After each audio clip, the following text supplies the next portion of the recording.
தேவனுடைய தன்மையில ஒரு தன்மையை நாம் புரிந்து கொள்ள வேண்டும். அவர் God is a king maker. யோசேப்பு பாருங்க, அவன் சிறையிலிருந்து சிங்காசனம் சென்ற ஒரு நபர் தான். தானியேல் யாரு? ஒரு அடிமையாக கொண்டு போகப்பட்டவன் தான் ராஜாவோடு கூட உயர்ந்த ஸ்தானங்களில் உட்காருகிறான். ஒரு அதிகாரம் தீர்வா இருக்கும் என்றால் நாம் இந்த கனவை நமக்குள்ளாகவும் பெறணும், நம்முடைய சந்ததிகளுக்குள்ளாகவும் விதைக்க வேண்டும். தேவன் தான் ஆளுகையை ஏற்படுத்துறார் அப்படின்னு சொன்னா ஏன் வேற யாரெல்லாமோ ஆண்டுகிட்டு இருக்கிறாங்க அப்படின்னு கேட்குறாங்க. ஒரு கவுன்சிலரா, ஒரு எம்எல்ஏயா, ஒரு எம்பியா, ஒரு ஐபிஎஸ்ஆ, ஐஏஎஸ்ஆ, ஐஎஃப்எஸ்ஆ, அரசில் உயர்ந்த பதவிகளுக்கெல்லாம் வர முடியுங்கிற விதைகளை நாம் போட தவறி இருக்கிறோம் பாருங்க. யோசேப்பு போன்றவர்கள் அப்படிப்பட்ட கனவை தேவன் அவனுக்குள்ள போட்டதுனாலதான் ஒரு நேரத்துல தேசம் அழிவை, பஞ்சத்தை சந்தித்து கொண்டிருந்த நேரத்திலே அவர்கள் தீர்வுகளாக மாறினார்கள். இல்லங்க அவங்க இருந்தா முடியாது, இல்ல இவங்க இருந்தா முடியும், இதெல்லாம் தடை, அப்படிலாம் கிடையாது. தேவனுடைய கரம் ஆளுகை ஒரு மனிதனுக்கு தருகிறது. தேவன் படைத்த ஒவ்வொரு படைப்புகளுக்கும் ஆளுகை என்ன பண்றாரு? கொடுக்கிறார். அனிமல்ஸ் கிங்டம்ஸ்ல லயன் எப்படி ஒரு காட்டே ஆளக்கூடிய ஒரு தன்மையுள்ளதாக அது இருக்குது. எல்லாத்துக்கும் ஒரு ஆளுகையை வைத்தா கூட எல்லாத்துக்கும் மேல ஆளுகையையும் அதிகாரத்தையும் செலுத்தும்படிக்காக தேவன் மனிதனுக்கு கொடுக்கிறார். இந்த உலகத்தில் இருக்கிற நோய், தரித்திரம், பிசாஸ் எதுவும் ஒன்று ஆளக்கூட, நீ தான் எல்லாத்தையும் ஆளணும். கடவுளுடைய ஒரிஜினல் இமேஜ் பாருங்க. தேவன் தன் மக்களை அல்லது தன் சபையை ஆளுகை செய்யும்படிக்காக அவர் அழைத்திருக்கிறார். பதவிக்கான டிசையர், ஹை பொசிஷனுக்கான டிசையர்ஸ், லீடர்ஷிப்புக்கான டிசையர்ஸ் உங்களுக்குள்ள வரட்டும். அது தப்பான ஆசை கிடையாது. எல்லா அத்தாரிட்டிக்கு பின்னாடியும் யார் இருக்கிறார்? தேவன் இருக்கிறார். What is the purpose of leadership? What is the purpose of power and authority? To serve the people. ஜனங்களை புளியறது இல்ல. உண்மையான அதிகாரம் ஜனங்களை விடுவிக்கும். மோசே தலைமையேற்ற போது 430 வருஷம் அடிமையா இருந்த ஜனங்களை விடுதலையாக்கி அவன் தேவன் வச்சிருந்த ஒரு டெஸ்டினியை நோக்கி ஜனங்களை அவன் கூட்டிட்டு போறான். That is a real leadership. நீங்க லீடர்ஷிப்க்கு வரணும். நீங்க தலைமைக்கும், நீங்க பதவிக்கும், நீங்க பொறுப்புக்கும் வரும் பொழுது நான் பெரிய ஆளுன்னு காட்டிக்கிறதுக்காக கிடையாது. ராஜா என்றால் பணிவிடை செய்வதற்கே அவன் ராஜா. இப்போ புதைக்க கூட வழி இல்லாம பெண் பிள்ளைகள் அவங்களுடைய தகப்பனாரெல்லாம் தூக்கிட்டு போறாங்க. ரொம்ப வலி, ரொம்ப வேதனைகள். ஆனா சம்பவத்தெல்லாம் என்ன பண்றோம் பார்க்கணும். இது கேட்கும் போது அப்படியே உட்கார்ந்துடக்கூடாது குழுந்து. உங்களுக்குள்ள ஏதோ ஒன்று பண்ணுதுன்னா ஆண்டவர் உங்ககிட்ட பேசுறாருன்னு அர்த்தம். ஒரு முடிவுகளை எடுக்கணும் அப்படின்னு அர்த்தம். The call for the leaderships, தலைமைத்துவத்திற்கான ஒரு அழைப்பு கொடுக்கப்படுகிறது. ஒரு ரியல் லீடர்ஷிப்ஸ் வரும் பொழுது அவங்க ஒரு சிட்டியே பில்ட் பண்றாங்க. ஒரு தகப்பனும் ஒரு தலைவனும் ஒரு மெய்ப்பனும் எழும்பும் பொழுது அது போல ஒரு சமூகத்துக்கு பெரிய ஆசீர்வாதம் எதுவுமே இல்லை பாருங்க. நீங்களும் உங்கள் சந்ததியும் இந்த நேரத்தில் தீர்வுகளாய் இருக்க அழைக்கப்பட்டிருக்கு. நீங்க எவ்வளவு தாழ்ந்த நிலையில இருந்தாலும் உங்களை கூட அவர் உயர்த்தி வைக்க முடியும். ஒரு அதிகாரியாக, ஒரு அதிபதியாக அவர் வைக்க வல்லவராக, உண்மை உள்ளவராக அவர் இருக்கிறார். நீங்க ஆட்சிக்கு வந்தவங்களுக்கு ஒரு பிரசங்கம் கேட்கணும், இதை ஃபார்வர்ட் பண்ணி கேட்க வைங்க. திரும்ப திரும்ப நான் உணர்ந்தேன். அதை தான் உங்களோட கூட பேச போகிறேன். ஆளுகை, அதை குறித்து தான் உங்களோடு பேச நான் விரும்புகிறேன்.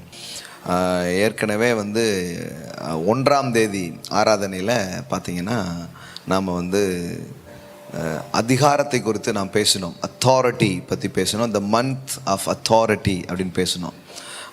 ஸோ சத்ருவின் சகல வலிமைகளை மேற்கொள்ள நான் உங்களுக்கு அதிகாரம் கொடுத்தேன், அவைகளில் ஒன்றும் உங்களை சேதப்படுத்துவது இல்லை. த ஸ்பிரிச்சுவல் அத்தாரிட்டி ஒவ்வொரு விசுவாசிக்கும் தேவன் கொடுக்கிறார். அதிகாரத்தின் ஒரு மாதமாக இருக்கும். கெஞ்சற மாதமோ ஐயோன்னு பயந்துட்டு இருக்கிற ஒரு மாதமோ அல்ல. தேவன் உங்களுக்கு கொடுத்துருக்கிற ஆவிக்குரிய அதிகாரத்தை நீங்கள் பயன்படுத்துகிற ஒரு மாதமாக அது இருக்கிறது. ஸோ அதை தொடர்ந்து தான் நாம் இதையும் என்ன பண்ண போகிறோம், பேச போகிறோம். அதனால் இந்த நாட்களில் உங்களுடைய மனதை தேவனுடைய வார்த்தையினால் நிரம்புவதற்கு இடமளியுங்கள். கண்ட காரியத்தினால நிரம்பாதீங்க. கொரோனாவிலேருந்து எப்படி வெளியே வருது அப்படின்னு கேட்குறாங்க. முதல்ல இந்த நியூஸ் பார்க்குறத நிறுத்தினீங்கனாலே நீங்கள் வெளியே வந்துடுவீங்க. நீங்கள் செய்ய வேண்டிய முதல் டிப்ஸ் வந்து அதுதான். உங்கள் வீட்டில் இருக்கிற டிவியை கொஞ்சம் திருப்பி வச்சுருங்க, இல்லைனா ஆஃப் பண்ணி வச்சுடுங்க. இல்லைனா இந்த மாதிரி நல்ல வார்த்தைகளை கொஞ்சம் உட்காந்து என்ன பண்ணுங்கள், கேளுங்க. அது ஒரு பிரின்சிபிள்ஸ் பாருங்கள். What you focus it's comes out. நீங்கள் எதை வந்து ரொம்ப கவனம் செலுத்துகிறீங்களோ அதை நீங்கள் பிறப்பிக்கிறீர்கள். நீங்கள் புரிகிற மாதிரி சொல்கிறேன், நீங்கள் பார்ப்பதை பிறப்பிப்பீர்கள். நீங்கள் எதை தொடர்ந்து பார்த்துக்கிட்டே இருக்கீங்களோ அது பிறப்பிக்கப்படும். அதான் நிஜம் பாருங்கள். அதனால் ஏற்கனவே பலகீனமான இருதயத்தோட மக்கள் இருக்கிறாங்க. ஆமாம் ஆமாம். அதனால் பார்க்காதீங்க. பலகீனமான இருதயம் உள்ளவர்கள், கர்ப்பிணி பெண்கள், சிறுவர்கள் யாருமே பார்க்காதீங்கன்னு இந்த சொல்லுவாங்களா, அது மாதிரி நீங்கள் யாருமே பார்க்காதீங்க. ஒரு டூ மச் ஆஃப் நியூஸை வந்து ஒரு சின்ன தகவலுக்குன்னு போயிட்டு அப்புறம் மணிக்கணக்காக உட்காந்து பார்த்துட்ருப்பாங்க பாருங்கள். ஜெபம் பண்ணுங்க, கர்த்தரை உயர்த்துங்க. விசுவாசத்தையும் ஜீவனையும் உங்களுக்குள்ளே பெருக பண்ணக்கூடிய சத்தியங்களை என்ன பண்ணுங்க, இந்த நாட்களில் நிறைய கேளுங்க. Faith cometh by hearing. ரோமர் 10:17 வாசிக்கிறோம், விசுவாசம் கேள்வியினால் வருகிறது. Faith cometh by hearing and hearing by the word of God. கடவுளுடைய வார்த்தையை நீங்கள் கேட்க கேட்க உங்களுக்குள் விசுவாசம் வர ஆரம்பிக்கும். உங்கள் விசுவாசமே இந்த உலகத்தை ஜெயிக்கிற ஜெயமாய் அது இருக்கிறது. ஆனால் இன்னொன்று உங்களுக்கு சொல்ல விரும்புகிறேன். Fear is cometh by hearing and hearing by the news and hearing by the devil's voice. பயமும் அப்படி தான் ஃபார்ம் ஆகுது. நீங்கள் ஒரு துட்செய்தியை திருப்பி திருப்பி கேட்டு கேட்டு கேட்டு கேட்டு அதனால் நிரம்புனீங்கன்னா பயம் உங்களுக்குள்ளே உருவாகும். அதனால் நீங்கள் எதில் உங்கள் மனதை, எப்போவுமே நான் சொல்லுவேன், your conscious is your realities. ரியாலிட்டின்ட்டு ஒன்றும் இல்லை, நீங்கள் எதை உங்கள் கான்சியஸில் வைக்கிறீங்களோ அதுதான் உங்கள் வாழ்க்கையில் ரியாலிட்டியாக மாற ஆரம்பிக்கும். So don't focus bad news, negative things. இதெல்லாம் நாம் மறுக்கவில்லை, ஆனால் அதை மனதில் நாம் வைக்க வேண்டியதில்லை. சும்மா கோலியாத்து பேசுகிறதையே கேட்டுட்டு இருக்கக்கூடாது. பாருங்களேன், தாவீது மாதிரி எழுந்து நின்று நீங்கள் பேசணும். அதுக்கான ஒரு நேரமாக இது இருக்கிறது. போன கோவிட் டைமில் அதை பற்றி நான் பேசியிருக்கிறேன், கோவிட்டா டேவிட்டா அப்படின்ட்டு. அதனால் இந்த கோலியாத் 40 நாளாக வந்து திட்டிக்கிட்டே இருக்கிறான், அதை கேட்டுகிட்டே உட்காந்துட்டு இல்லாமல் தாவீது வந்து பதில் வார்த்தைகளை அவன் பேசுகிறான். நீ என்னை கொல்ல முடியாது, நீ என் ஜனங்களை அழிக்க முடியாது, நான் உன் தலையை எடுப்பேன் அப்படின்னு சொல்லி பேசிகிட்டு இருக்கிறான். உன்னை ஒன்றுமில்லாமல் பண்ணுவேன், நான் தேவனுடைய நாமத்தில் வரேன் அப்படின்னு சொல்கிறான். ஸோ இந்த நேரங்கள் கூட நம்முடைய அதிகாரங்கள், ஆளுகைகள் வெளிப்படுகிற ஒரு நேரமாக இது இருக்கிறது. நீங்கள் பாதுகாக்கப்படுவீர்கள், அதை நீங்கள் நம்பலாம். அதே நேரத்தில் நீங்கள் அநேகருக்கு பாதுகாப்பாக, அநேகருக்கு நம்பிக்கையை பேசக்கூடியவங்களாக, அநேகருக்கு சுகம் உங்கள் மூலமாக பாய்ந்தோடுகிற ஒரு காரியத்திற்காக தேவன் உங்களை அழைத்திருக்கிறார். ஸோ அதனால் நீங்கள் ஊற்றுகளாய் வெளிப்படுகிற ஒரு நேரமாக இது இருக்கிறது. அப்படி நம்புங்க. இந்த டைமை இந்த மாதிரி ஒரு காரியத்திற்கு உங்கள் மனதை திருப்பி வையுங்கள். அது ரொம்ப முக்கியமான ஒரு விஷயமாக அது இருக்கிறது. ஸோ அதனால் உட்காந்து நியூஸ் சேனல் முன்னாடியே உட்காந்துட்டு இருக்காதீங்க. அதில் வந்து பேட் நியூஸ் தான் இருக்குது. தேவனுடைய வார்த்தை பக்கம் உட்காருங்கள். அதில் உங்களுக்காக குட் நியூஸை தேவன் அவர் வைத்திருக்கிறார். ஆமென். அது மாதிரி பிரசங்கம் கேட்குறதுனாலையும் சிலர் போய் உட்காந்து அதுலேயும் பேட் நியூஸ் பேசுகிற பிரசங்கத்தை கேட்டுட்ருக்குறாங்க. அது நியூஸே அதுக்கு பரவாயில்ல, நீங்கள் அதையாவது போய் கொஞ்சம் நேரம் பார்த்துட்ருக்கலாம். அதில் வந்து இந்த பாருங்கள் கொரோனா தான் அந்தி கிறிஸ்து அப்படின்னு எதையாவது பேசுவாங்க பாருங்கள் நம்ம ஆட்கள்.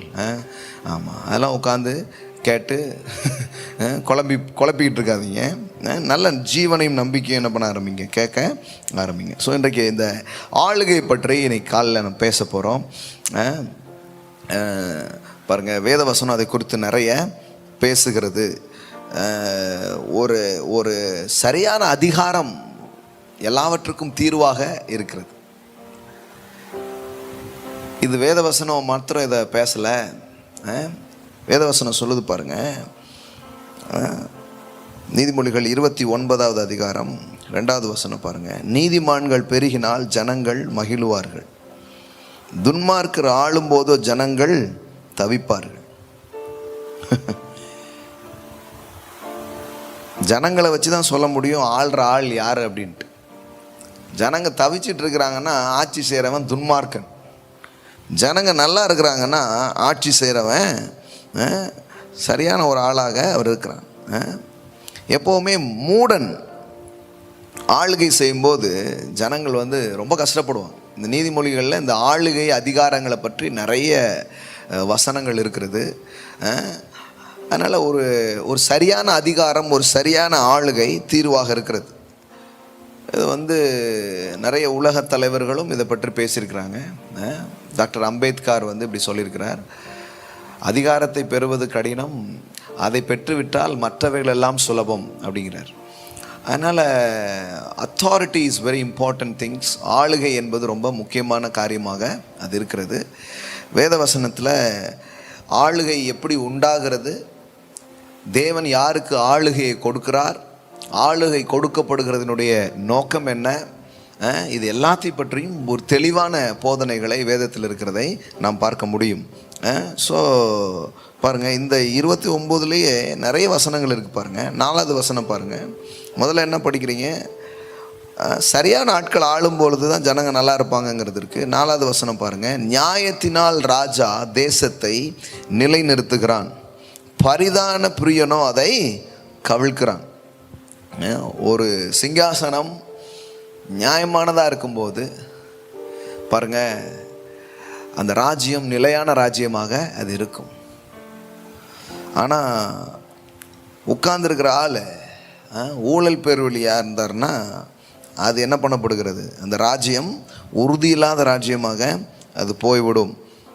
அப்போது ஒரு நியாயமான ஒரு அரசாங்கமாக இருக்கணும் அப்படிங்கிறத வேதவசனம் பேசுது பாருங்கள். 12வது வசனம் பாருங்கள். அதிபதியானவன் பொய்களுக்கு செவி கொடுக்கிறான், அவன் ஊழியக்காரர் யாவரும் துன்மார்க்கர் ஆவார்கள். அப்படின்னா மேலே இருக்கிற ஆள் கரெக்டாக இருந்தால் தான் கீழே இருக்கிற ஆள்லாம் கரெக்டாக இருப்பாங்க. மேலே இருக்கிற ஆள் வந்து வேறு மாதிரி ஆயிடுச்சுன்னா என்ன ஆகிடுது? கீழேயும் அதே காரியம் என்ன பண்ண ஆரம்பிக்குது, தொடர ஆரம்பிக்கிறது அப்படிங்கிறத பார்க்குறோம். அப்போ எம்புட்டு காரியம் இந்த ஆளுகை பற்றி பேசுது அப்படிங்கிறத பாருங்கள். ஸோ இது பற்றி நிறைய நம்ம சிந்திக்கலாம். பொதுவாக இதை பற்றி மக்கள் சபையிலேயோ மற்ற இப்படிப்பட்ட கிறிஸ்தவ பிரசங்கத்திலேயோ அதிகமாக யோசிக்கிறது இல்லை. அப்படியே யோசித்தாலும் ரொம்ப குறைவான விதத்தில் தான் அது யோசிக்கப்படுகிறது பாருங்கள்.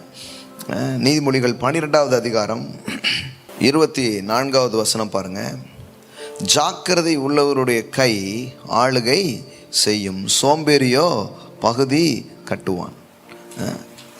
பாருங்க, யார் ஆளுகை செய்வா? எப்படி போட்டிருக்கு பாருங்க. அந்த hand of the diligent will rule.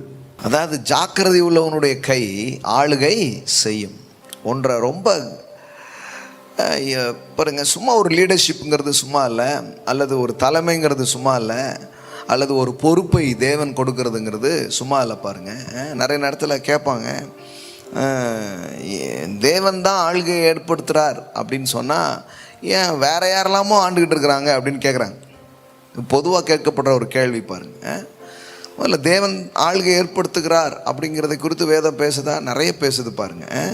தானியலில் படிக்கிறோம், ரோமரில் நாம் என்ன பண்ணுறோம், படிக்கிறோம் பாருங்கள். தானியல் புத்தகத்தில் இது தொடர்ந்து வருகிறது. 2வது அதிகாரம் 21வது வசனம் பாருங்கள். அவர் காலங்களையும் சமயங்களையும் மாற்றுகிறவர், ராஜாக்களை தள்ளி ராஜாக்களை ஏற்படுத்துகிறவர்.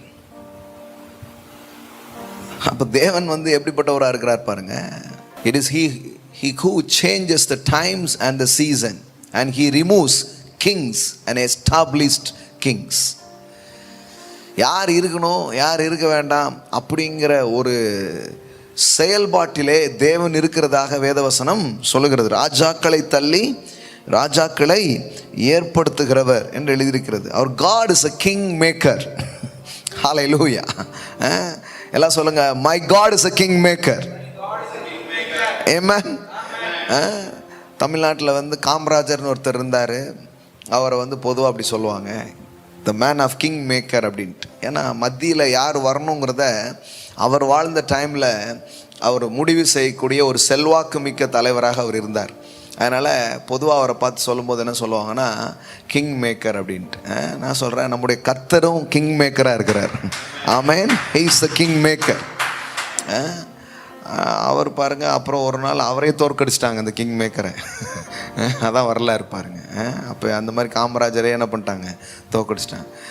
ஆனால் தேவன் வந்து தேவனுடைய தன்மையில் ஒரு தன்மையை நாம் புரிந்து கொள்ள வேண்டும். நம்முடைய தேவன் வந்து குணமாக்குகிறவர், விடுவிக்கிறவர், வந்து மன்னிக்கிறவர், இப்படியே மாத்திரம் படிச்சுட்டே போகக்கூடாது பாருங்கள்.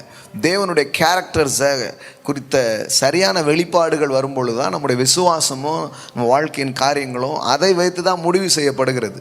அப்போ கரெக்டாக புரிஞ்சுக்கணும், நம்முடைய தேவன் எப்படிப்பட்டவராக இருக்கிறாருன்னா, ராஜாக்களை தள்ளி ராஜாக்களை ஏற்படுத்துகிறவராக அவர் இருக்கிறார். இதே தானியேலில் இன்னும் நம்ம படிக்கிறோம்.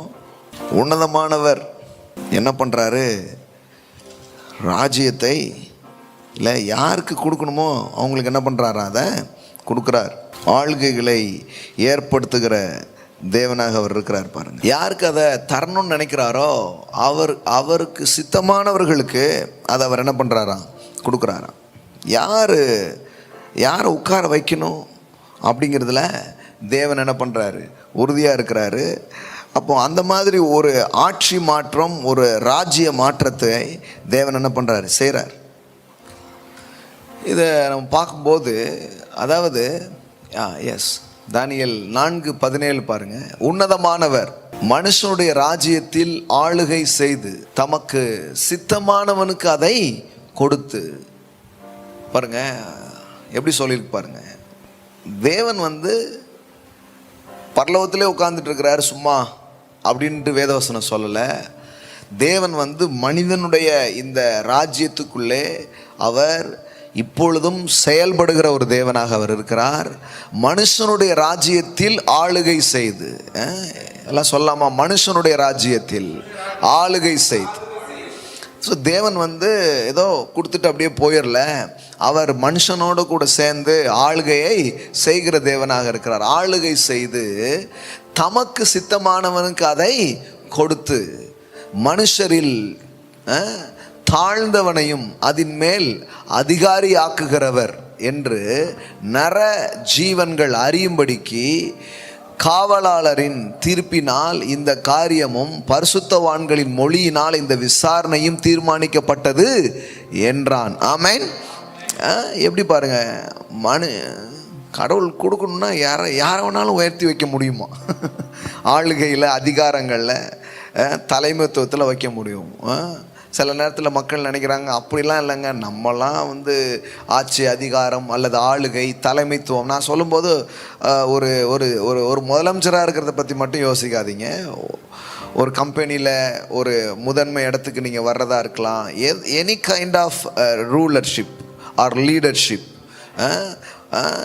ஸோ ஒரு பிஸ்னஸ் வேர்ல்டில் அது இருக்கலாம், எதுலேயும் வேணாலும் இருக்கலாம். அப்படி கஷ்டம் நீங்கள் நினச்சிட்டு உட்கார்ந்துருக்க வேண்டியதில்லை. ஏன்னா வேதவசனம் சொல்லுகிறது, மனுஷரில் தாழ்ந்தவனையும் அதன் மேல் அதிகாரியாக்குகிறார். What a message. ஆமென்.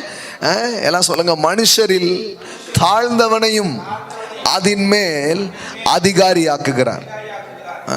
இவன் தான் வர முடியும், இவங்க தான் வர முடியும் அப்படின்னு நீங்கள் யோசிச்சுட்டு உட்காரக்கூடாது. தேவனுடைய வார்த்தையின் அடிப்படையில் யோசிக்கணும். தேவனுக்கு சித்தமானால் அல்லது தேவன் என்னை அப்படிப்பட்ட காரியத்திற்காக அழைப்பாரனால் நீங்கள் எவ்வளவு தாழ்ந்த நிலையில் இருந்தாலும் உங்களை கூட அவர் உயர்த்தி வைக்க முடியும். ஒரு அதிகாரியாக, ஒரு அதிபதியாக அவர் வைக்க வல்லவராக, உண்மை உள்ளவராக அவர் இருக்கிறார். ஆமென். அதனால தான் பிரசங்கில நாம் படிக்கிறோம், ராஜாங்கத்தில் பிறந்து ஏழை ஆவாரும் உண்டு, சிறைச்சாலையில் பிறந்து சிறைச்சாலையில் இருந்து அரசால புறப்படுவாரும் உண்டு. ராஜா குடும்பத்தில் பிறந்து கூட ஏழையா போகிறதுக்கு வாய்ப்பு இருக்கு. அதே நேரத்தில் சிறையிலிருந்து கூட சிங்காசனம் செல்ல வாய்ப்பு இருக்கிறது. ஆமென். நல்ல நல்ல குடும்பத்தில், நல்ல நல்ல பெரிய பெரிய பின்னணியில், நல்ல ஒரு பேக்ரவுண்ட் இருந்து கூட உருப்படாமல் போனவங்க நிறைய பேர் இருக்கிறாங்க. ஆனால் சிலருக்கு பார்த்தீங்கன்னா ஒரு பெரிய பேக்ரவுண்டோ ஒரு பெரிய பின்னணியோ அவங்களுக்கு கிடையாது. ஆனால் வாழ்க்கையில் பாருங்கள் உயர்ந்து வந்திருப்பாங்க. யோசேப்பு பாருங்கள், அவன் சிறையிலிருந்து சிங்காசனம் சென்ற ஒரு நபர் தான். ஆமென்.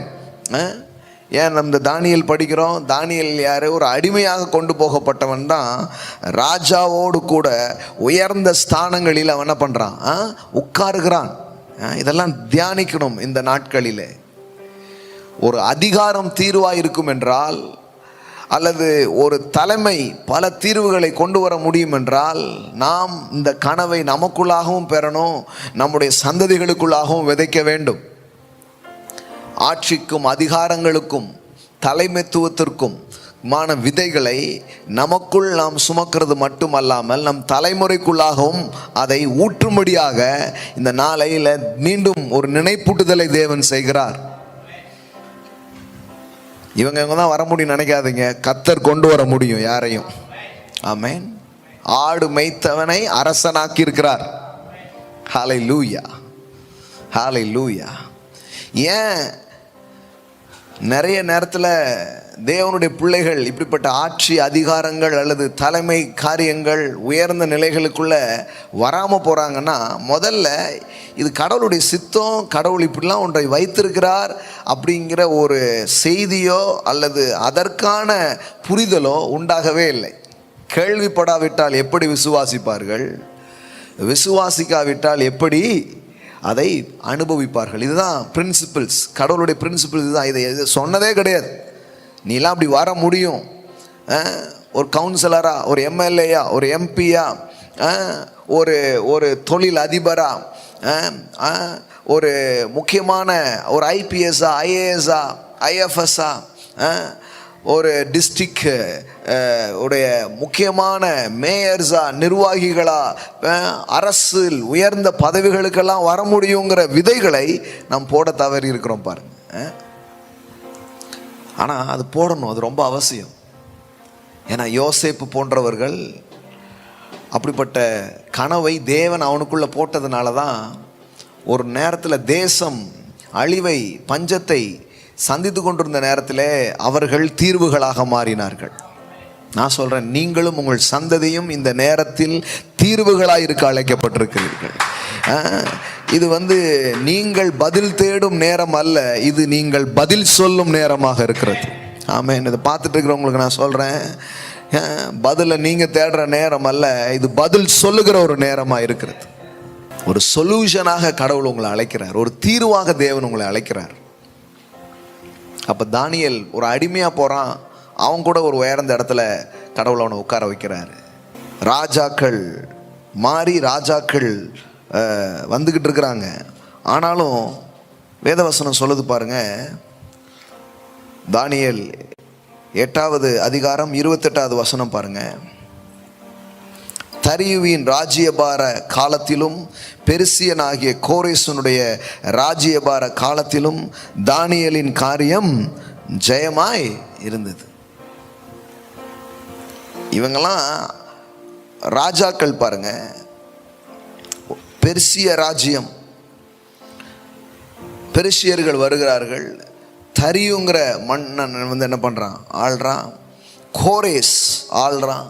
யார் ஆண்டாலும் வேதவசனம் சொல்லுது தானியேலின் காரியம் ஜெயமா இருக்கிறது.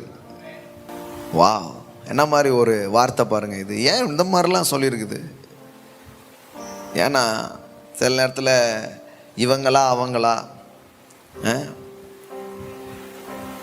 இப்போ குறிப்பிட்ட கட்சி இல்லை இது அதுதான் அப்படின்ட்டு யோசித்துட்டு இருக்காம, முதல்ல நீங்கள் புரிஞ்சு கொள்ள வேண்டியது என்னென்னா, உங்களை ஆளுகிற ஒரு ராஜன் ஒருவர் இருக்கிறார். நீங்கள் தேவனுடைய ராஜ்யத்தில் நீங்கள் இருக்கிறீர்கள். இந்த பூமியில் நடக்கக்கூடிய இந்த காரியங்கள் எல்லாம் மீறி ஒரு காரியம் உங்களுக்கு நடக்க ஆரம்பிக்கும். ஆமென். இது நீங்கள் நம்புங்க. தானியேலின் காரியம் ஜெயமாக இருக்கிறது. அதிமுகவா திமுகவா எந்த இதுனாலும் உங்கள் காரியம் ஜெயமாக இருக்கும். அதை நம்புங்க.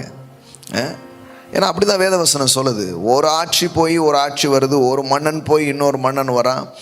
ஆனால் அடிமையாய் போன இந்த தானியேல் அவனுடைய நண்பர்கள் உயர்ந்த ஸ்தானத்திலே வைக்கப்படுகிறதை வேதவசனம் சொல்லுகிறது. அவன் மாத்திரமல்ல, அவனுடைய நண்பர்களை தேவன் உயர்ந்த இடத்திலே வைத்தார். பாருங்க, தானியேல் 3வது அதிகாரம் பாருங்க. 3வது அதிகாரம் 30வது வசனம். பின்பு ராஜா சாத்ரேக் மேஷாக் ஆபேத்நேகோ என்பவர்களை பாபிலோன் தேசத்திலே உயர்த்தினான். உயர்ந்த இடத்துல என்ன பண்ணுறாங்க, வைக்கிறாங்க. அடிமையாக போனவங்களெல்லாம் கர்த்தர் எடுத்து உயர்ந்த இடத்துல என்ன பண்ணுறாரு, வைக்கிறார். இப்போ இது எல்லாத்தையும் மெடிடேட் பண்ணுங்க, இதெல்லாம் தியானிச்சு பாருங்க. இல்லைங்க அவங்க இருந்தால் முடியாது, இல்லை இவங்க இருந்தால் முடியும், இதெல்லாம் தடை, அப்படிலாம் கிடையாது. தேவனுடைய கரம் ஆளுகையை ஒரு மனிதனுக்கு தருகிறது. கர்த்தரே ஒரு மனுஷனை சிங்காசனத்தில் உட்கார வைக்கிறார். வேதவசனம் சொல்லுது, ஐஸ்வர்யமும் கனமும் உம்மாலே வருகிறது, எந்த மனிதனையும் மேன்மைப்படுத்த பலப்படுத்த உம்மாலே ஆகும். வேதவசனம் முழுவதும் பாருங்க. விற்கப்பட்ட யோசேப்பை தேவன் அதிபதியாக உட்கார வைக்கிறாரு. ஆடு மேய்த்த தாவீதை உட்கார வைக்கிறாரு. அனாதையாக இருந்த எஸ்தரை ராஜாத்தியாக உட்கார வைக்கிறாரு. அடிமையாய் கொண்டு போகப்பட்ட தானியேலை அரசர்களோடு என்ன பண்ணுறாரு, அமர வைக்கிறாரு. வேதவசனம் அப்படிதான் சொல்லுது. ராஜாக்கள் தீர்வுகளாக தேவனுடைய பிள்ளைகள் செயல்பட்டிருக்கிறார்கள். அப்படிதான் வேதவசனத்தில் நாம் பார்க்குறோம். அப்போ என்ன புரிஞ்சுக்கணும் அப்படின்னு சொன்னால், ஆளுகை, அதிகாரம் இதெல்லாம் தேவன் வைத்திருக்கிறார்.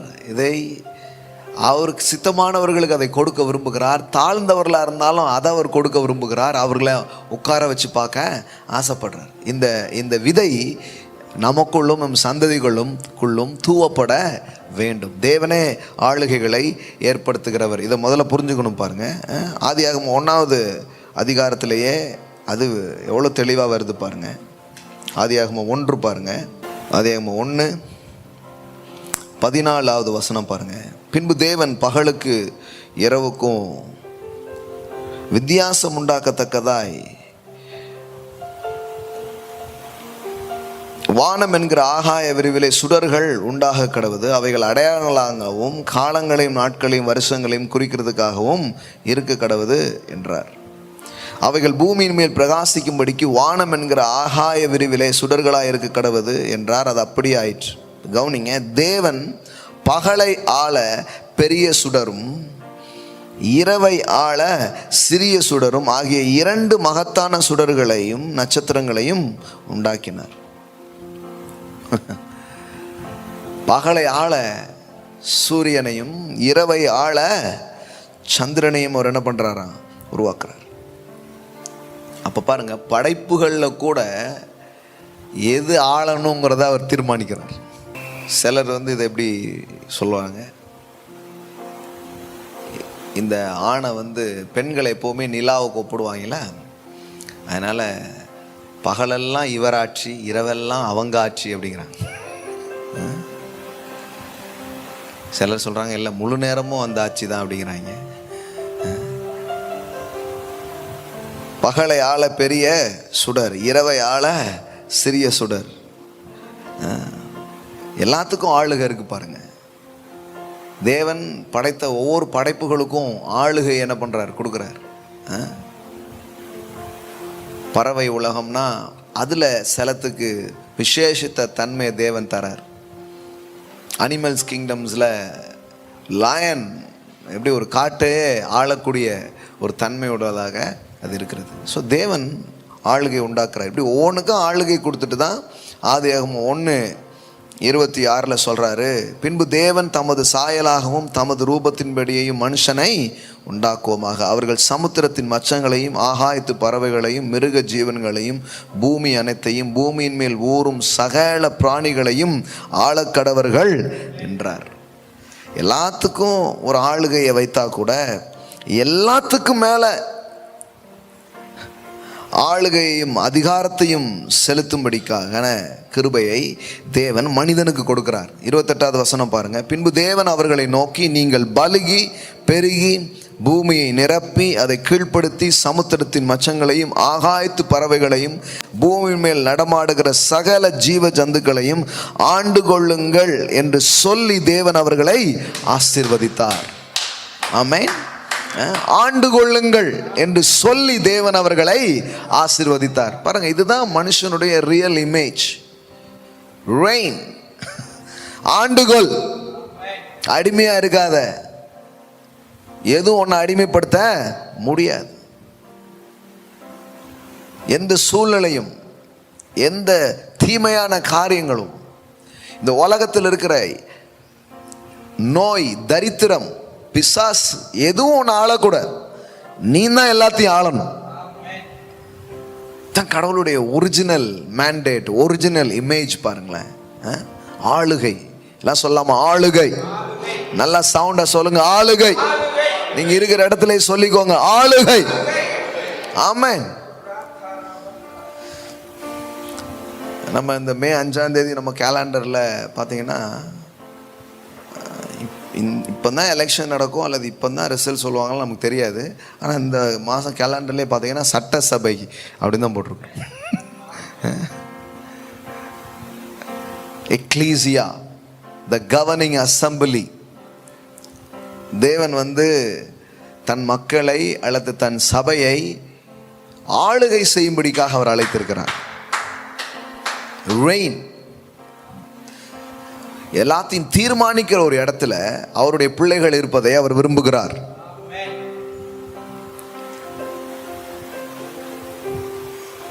ஜாக்கிரதை உள்ளவருடைய கை ஆளுகை செய்யும். நான் சொல்றேன், இந்த நாள்ல இருந்து இந்த டிசையர் உங்களுக்குள்ள வரட்டும்.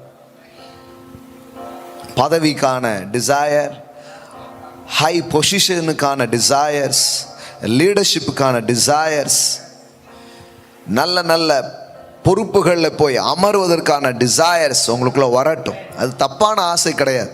சில சொல்லுவாங்க பதவி ஆசை. அல்ல, பதவி. இப்போ பாருங்கள், நம்ம ஆள்கள் பண ஆசை எப்படி தப்புனாங்களோ அது மாதிரி இதையும் அப்படியே சொல்லிட்டாங்க. பண ஆசையே இல்லைங்க, பணத்தை பயன்படுத்தும்படி கடவுள் நம்மளை அழைக்கிறார். அது மாதிரி பதவியும் கூட தப்பானது கிடையாது. ஏன்னா ஆளுகையை எதிர்த்து இயேசு பேசவில்லை, அல்லது ஆளுகையை எதிர்த்து வேதவசனம் சொல்லவில்லை. நியாயமான சரியான ஆளுகை ஏற்பட வேண்டும் என்று வேதவசனம் பேசுகிறது. ஆமென். அப்போ அப்படி சொல்லும்போது சிலர் அது ஒரு பெரிய சாக்கடைங்க அப்படிம்பாங்க. அரசியல் என்பது ஒரு சாக்கடை. சபை மட்டும் என்ன பூக்கடையா? இங்கேயும் நிறைய இருக்கு. அப்படி பார்த்தா எல்லா இடத்துலையும் தான் இருக்கு. அது ஒரு சாக்கடை, இது ஒரு பூக்கடைன்ட்டுலாம் பேசிகிட்டு இருக்கக்கூடாது. இறங்கி நீங்கள் கடையை போடணும், நீங்கள் நடைய போடணும். யார் தான் அப்போ சுத்தம் பண்ணுறது? எப்படி தான் மாற்றங்கள் வர்றது? நாம் வராததுனால யாரெல்லாமோ வராங்க, நாம் முடிவெடுக்காதனால யாரெல்லாமோ ஏதோ செய்கிறாங்க. நான் சொல்கிறேன், இந்த நாட்களில் இதை சிந்திக்கும்படியாக ஒரு ஒரு விதையை தேவன் உங்களுக்குள்ளே போடுகிறார். உங்கள் பிள்ளைங்களோட இதை பேசுங்க. நீ தான் ஜோசப், நீ தான் எஸ்தர், நீ தான் டேவிட்னு சொல்லுங்க. இந்தியா சுதந்திரம் அடைங்கிற அந்த நேரங்கள் ஒவ்வொரு மத பின்னணியிலும் இருக்கிறவர்கள் அரசியலில் பங்கேற்க வேண்டும் அப்படிங்கிற ஒரு காரியத்தை டாக்டர் அம்பேத்கர் பேசுகிறாரு. அப்போ குறிப்பாக அவர் கிறிஸ்தவர்களுக்கு சொன்னார், நீங்கள் இதில் பங்கேற்கணும்னு சொல்லிட்டு. ஆனால் அப்படி பங்கேற்க தவறும் பொழுது பின்னாட்களில் ஒரு பெரிய பாதிப்பு இருக்கும் அப்படின்னு சொன்னார். பாருங்கள், இஸ்லாமியர்கள் கூட அதில் ரொம்ப கவனமாக இருந்து சில குறிப்பிட்ட சீட்ஸ் எல்லாம் அவங்க என்ன பண்ணுறாங்க, எடுத்திருக்காங்க. ஆனால் கிறிஸ்தவங்கள் சைடில் பார்த்தீங்கன்னா சுத்தமாக அது இல்லை. பாரு, சுத்தமாகவே இல்லை, சுத்தமாக இல்லை அப்படின்ட்டாங்க. பாருங்கள், இதெல்லாம் கவனம் செலுத்தாதனால இன்றைக்கி பாருங்கள், ஏதாவது ஒரு பிரச்சனைனா பேசுகிறதுக்கோ முன் நிற்கிறதுக்கோ ஆட்களோ யாரோ இல்லாமல் போயிடுறாங்க. அப்போ இதுக்கான விதைகளே போடப்படலை. பாருங்கள், இதுக்கு எதிரான பிரசங்கம் தான் பண்ணிட்டு போயிட்டாங்க. ஆனால் பாருங்கள், கர்த்தரே ஆளுகை ஏற்படுத்துகிறாருன்னு வேதவசனம் சொல்லுது. பாருங்கள், இன்னும் நிறைய வசனங்கள் என்னால் உங்களுக்கு காட்ட முடியும். ரோமர்க்குள்ள நிருபம் பாருங்கள், 13ஆம் அதிகாரம் பாருங்கள். ஒபே த அத்தாரிட்டிஸ் அப்படிங்கிறார். அதாவது அதிகாரங்களுக்கு கீழ்ப்படிவதை பற்றி இந்த ரோமர் 13ஆம் அதிகாரத்தில் பேசுகிறார். Obey the leadership, obey the authority அப்படி சொல்கிறார். ஏன் அப்படி சொல்கிறாருன்னா, அதிகாரத்துக்கு நீ கீழ்ப்படுகிறது தேவனுக்கு கீழ்ப்படுகிறது அப்படிங்கிறாரு. ஏன்னா அதிகாரம் ஒன்றும் அந்த ஆள் ஏதோ அதிகாரி அப்படிலாம் இல்லை, அதிகாரங்கள் தேவனால் உண்டாகுது. ஒரு பெற்றோருக்கு கீழ்ப்படினும் ரொம்ப அவசியம். கணவனுக்கு மனைவி கீழ்ப்படுகிறது ரொம்ப அவசியம். பெண்ணியம் பேசி நீயா நானா அப்படிலாம் போயிட முடியாது. அது மாதிரி மனைவி சொல்கிற சில நல்ல ஆலோசனைகளையும் கணவர் கேட்கணும். ஆனால் ஒரு புருஷன் மனைவிக்கு தலையாக இருக்கிறான் அப்படின்னு வேதவசனம் சொல்லுது. எப்படி கிறிஸ்து சபைக்கு தலையாக இருக்கிறாரோ அப்படி அப்படின்னு சொல்லுது. முக்காவாசி பிரச்சனைக்கு பாருங்க இதுதான் காரணமாக இருக்கும். சரியோ தப்போ, obey the authority, obey the leadership. மீதி ஆண்டவர் பார்த்துப்பார். அப்போ அதை சொல்லும்போது எப்படி சொல்றாரு பாருங்க. அந்த 13ஆம் அதிகாரம் 1வது வசனம், எந்த மனுஷனும் மேலான அதிகாரம் உள்ளவர்களுக்கு கீழ்ப்படிய கடவன், ஏனென்றால் தேவனாலே அன்றி ஒரு அதிகாரமும் இல்லை. எவ்வளோ அழகா போட்டிருக்கு பாருங்க. எல்லா அத்தாரிட்டிக்கு பின்னாடியும் யார் இருக்கிறாரா? தேவன் இருக்கிறார். எப்படி வருது பாருங்க. Let every person be subject to the governing authorities, for there is no authority except from God, except from God, by His permission. பாருங்க, அவருடைய அனுமதியில தான், அவருடைய ஒரு வழி நடத்தல தான் அதிகாரங்கள் என்ன பண்ணியிருக்குது, உண்டாயிருக்கிறது. அதனால தான் subject to the governing authorities, மேலான அதிகாரத்துக்கு என்ன பண்ணு, கீழ்ப்படி. கணவர்கள் கீழ்ப்படுகிறதுனால நீங்கள் ஒன்றும் பெரிய நஷ்டத்தை அடைய போகிறது கிடையாது. ஒரு தலைமைத்துவத்துக்கு கீழே இருக்கிறதுனால நீங்கள் ஏதோ கெட்டு போயிடுவீங்கிறது கிடையாது. ஏன்னா நீங்கள் என்ன பார்க்கணுன்னா, தேவன் வைக்கிறார். தேவன் அதிகாரத்துக்கு பின்னாடி அவர் இருக்கிறார். ஒருவேளை அந்த அதிகாரம் துர்பிரயோகம் பண்ணப்படும்னா தேவன் உங்களை பாதுகாப்பார். உங்களுக்கு என்ன செய்யணுமோ அதை அவர் செய்வார். அது அவர் பொறுப்பு. அப்போ வேதவசனம் எப்படி சொல்லுது பாருங்க. தேவனாலே அன்றி ஒரு அதிகாரமும் இல்லை, உண்டாயிருக்கிற அதிகாரங்கள் தேவனாலே நியமிக்கப்பட்டிருக்கிறது. இன்னைக்கு இருக்கிற ஆட்சியும் அதிகாரத்தை பற்றி நான் பேசுகிறத நினச்சிக்காதீங்க. ஏன்னா இன்றைக்கி நான் பேசும்போது சில பேர் அப்படி கனெக்ட் பண்ணிகிட்டே யோசிப்பாங்க. அப்படியாயா, நீங்கள் இதுவா இதுவா இதுவா அப்படிங்கிறாங்க. அப்படிலாம் இல்லை. நான் பேசுகிறது அதுக்காக கர்த்தர் வந்து கிறிஸ்தவங்களை தான் தூக்கி வைப்பார் அப்படின்லாம் நான் சொல்ல மாட்டேன். கிறிஸ்தவங்க கையில் கொடுத்தா என்ன ஆகும், ரொம்ப கஷ்டம். அப்படி சொல்ல வரல நான். சரியான நபரை கடவுள் தேடுறாரு, அவங்க கையில் கொடுக்குறாரு. இன்னும் சொல்லப்போனால் இருக்கிறதுலேயே ஏதாவது பெட்டராக கிடைக்குமான்னு பார்த்து அவங்க கையில் கொடுத்துட்டு போயிடுறாரு. எத்தனை பேர் புரிச்சுன்னு தெரில. நல்லா கவனிங்க. சவுல் ஒன்றும் பெரிய சூப்பரான லீடர்ன்ட்டு இல்லை. அந்த கூட்டத்தில் பார்க்குறாரு யார் வந்து பெட்டராக இருக்கிறான்னு பார்த்தா இவன் ஒருத்தன் தான் கொஞ்சம் நெட்டையாக இருக்கான். உள்ளத்தில் தான் பெரிய வளர்ச்சி இல்லை. சரி உயரமாவது இருக்கிறான்னு சொல்லிட்டு அவனை யாராக வைக்கிறாரு, தலைவரா வைக்கிறார். ஆனால் அதுதான் கடவுளுடைய பெஸ்ட் சாய்ஸ் அப்படின்ட்டு கிடையாது. இப்போ ஒருத்தங்க ஆட்சியில் இருக்கிறாங்கன்னா, ஒருத்தங்க பதவியில் இருக்கிறாங்கன்னா, he is the best choice அப்படின்னு சொல்ல முடியாது. த காட்ஸ் பெஸ்ட் அப்படின்னு சொல்ல முடியாது. வாழ்க்கையில் கூட, நம்ம வாழ்க்கையில் கூட நிறைய காரியங்கள் நடக்குது, அதுதான் காட்ஸுடைய பெஸ்ட்டுன்னு சொல்ல முடியாது. நம்ம ஆட்கள் தான் இருக்காங்க, எது நடந்ததோ கர்த்தருடைய சித்தம் அப்படிலாம் கிடையாது. பாருங்கள், நீங்கள் ஆண்டவர்கிட்ட போய் கேட்டு பாருங்கள், இதுதான் எனக்காக நீங்கள் வச்சிருக்கிற பெஸ்ட்டான்னு கேட்டு பாருங்கள். ஆண்டவர் அதை பற்றி உங்கள்கிட்ட பேசுவார். நடந்திருக்கிறதுனால அதான் பெஸ்ட்டுன்னு என்ன பண்ண முடியாது, சொல்ல முடியாது. பாருங்கள், சவுல் தான் இருக்கிறதுல ஏதோ தேடிக்கிடி பார்த்து ஏதோ இதான் தேடி இருக்கு அப்படிங்கிற மாதிரி ஒருத்தனை என்ன பண்ணுறாரு, வைக்கிறார். ஆனால் அவர் ஒருத்தனுக்காக வெயிட் பண்ணிட்டு இருக்கிறாரு. அவன் இன்னும் வளரல, இப்போ தான் வந்துக்கிட்டு இருக்கான். David, he wait for David's. அவன் வந்து எழும்பி வர்ற வரைக்கும் யாராத்த ஒருத்தர் ஆட்சி பண்ணி ஆகணுங்கிறதுக்காக சவுல் கையில் அது இருக்குது. எப்போ தாவீது எழும்பி வர்றானோ அப்போ தேவன் பதவியை மாற்றி கொடுக்கிறார். ஆமென். அதனால் சிலர்லாம் இருப்பாங்க, சில பொசிஷனில் இருப்பாங்க. நம்ம ஐயோ இவங்களாம் இருக்கிறதுனால என்ன அப்படின்னு போயிடக்கூடாது. ஆண்டவர் உங்களை அழைப்பார் என்றால், இன்றைக்கி இந்த செய்தியை பேசும்போதே ஆவியானவர் உங்களோட அதை குறித்து பேசுவார் என்றால், நீங்கள் ஆண்டவர்கிட்டோட ஒருமுனைப்படுங்க, ஆண்டவர்கிட்ட அதை பற்றி பேசுங்க.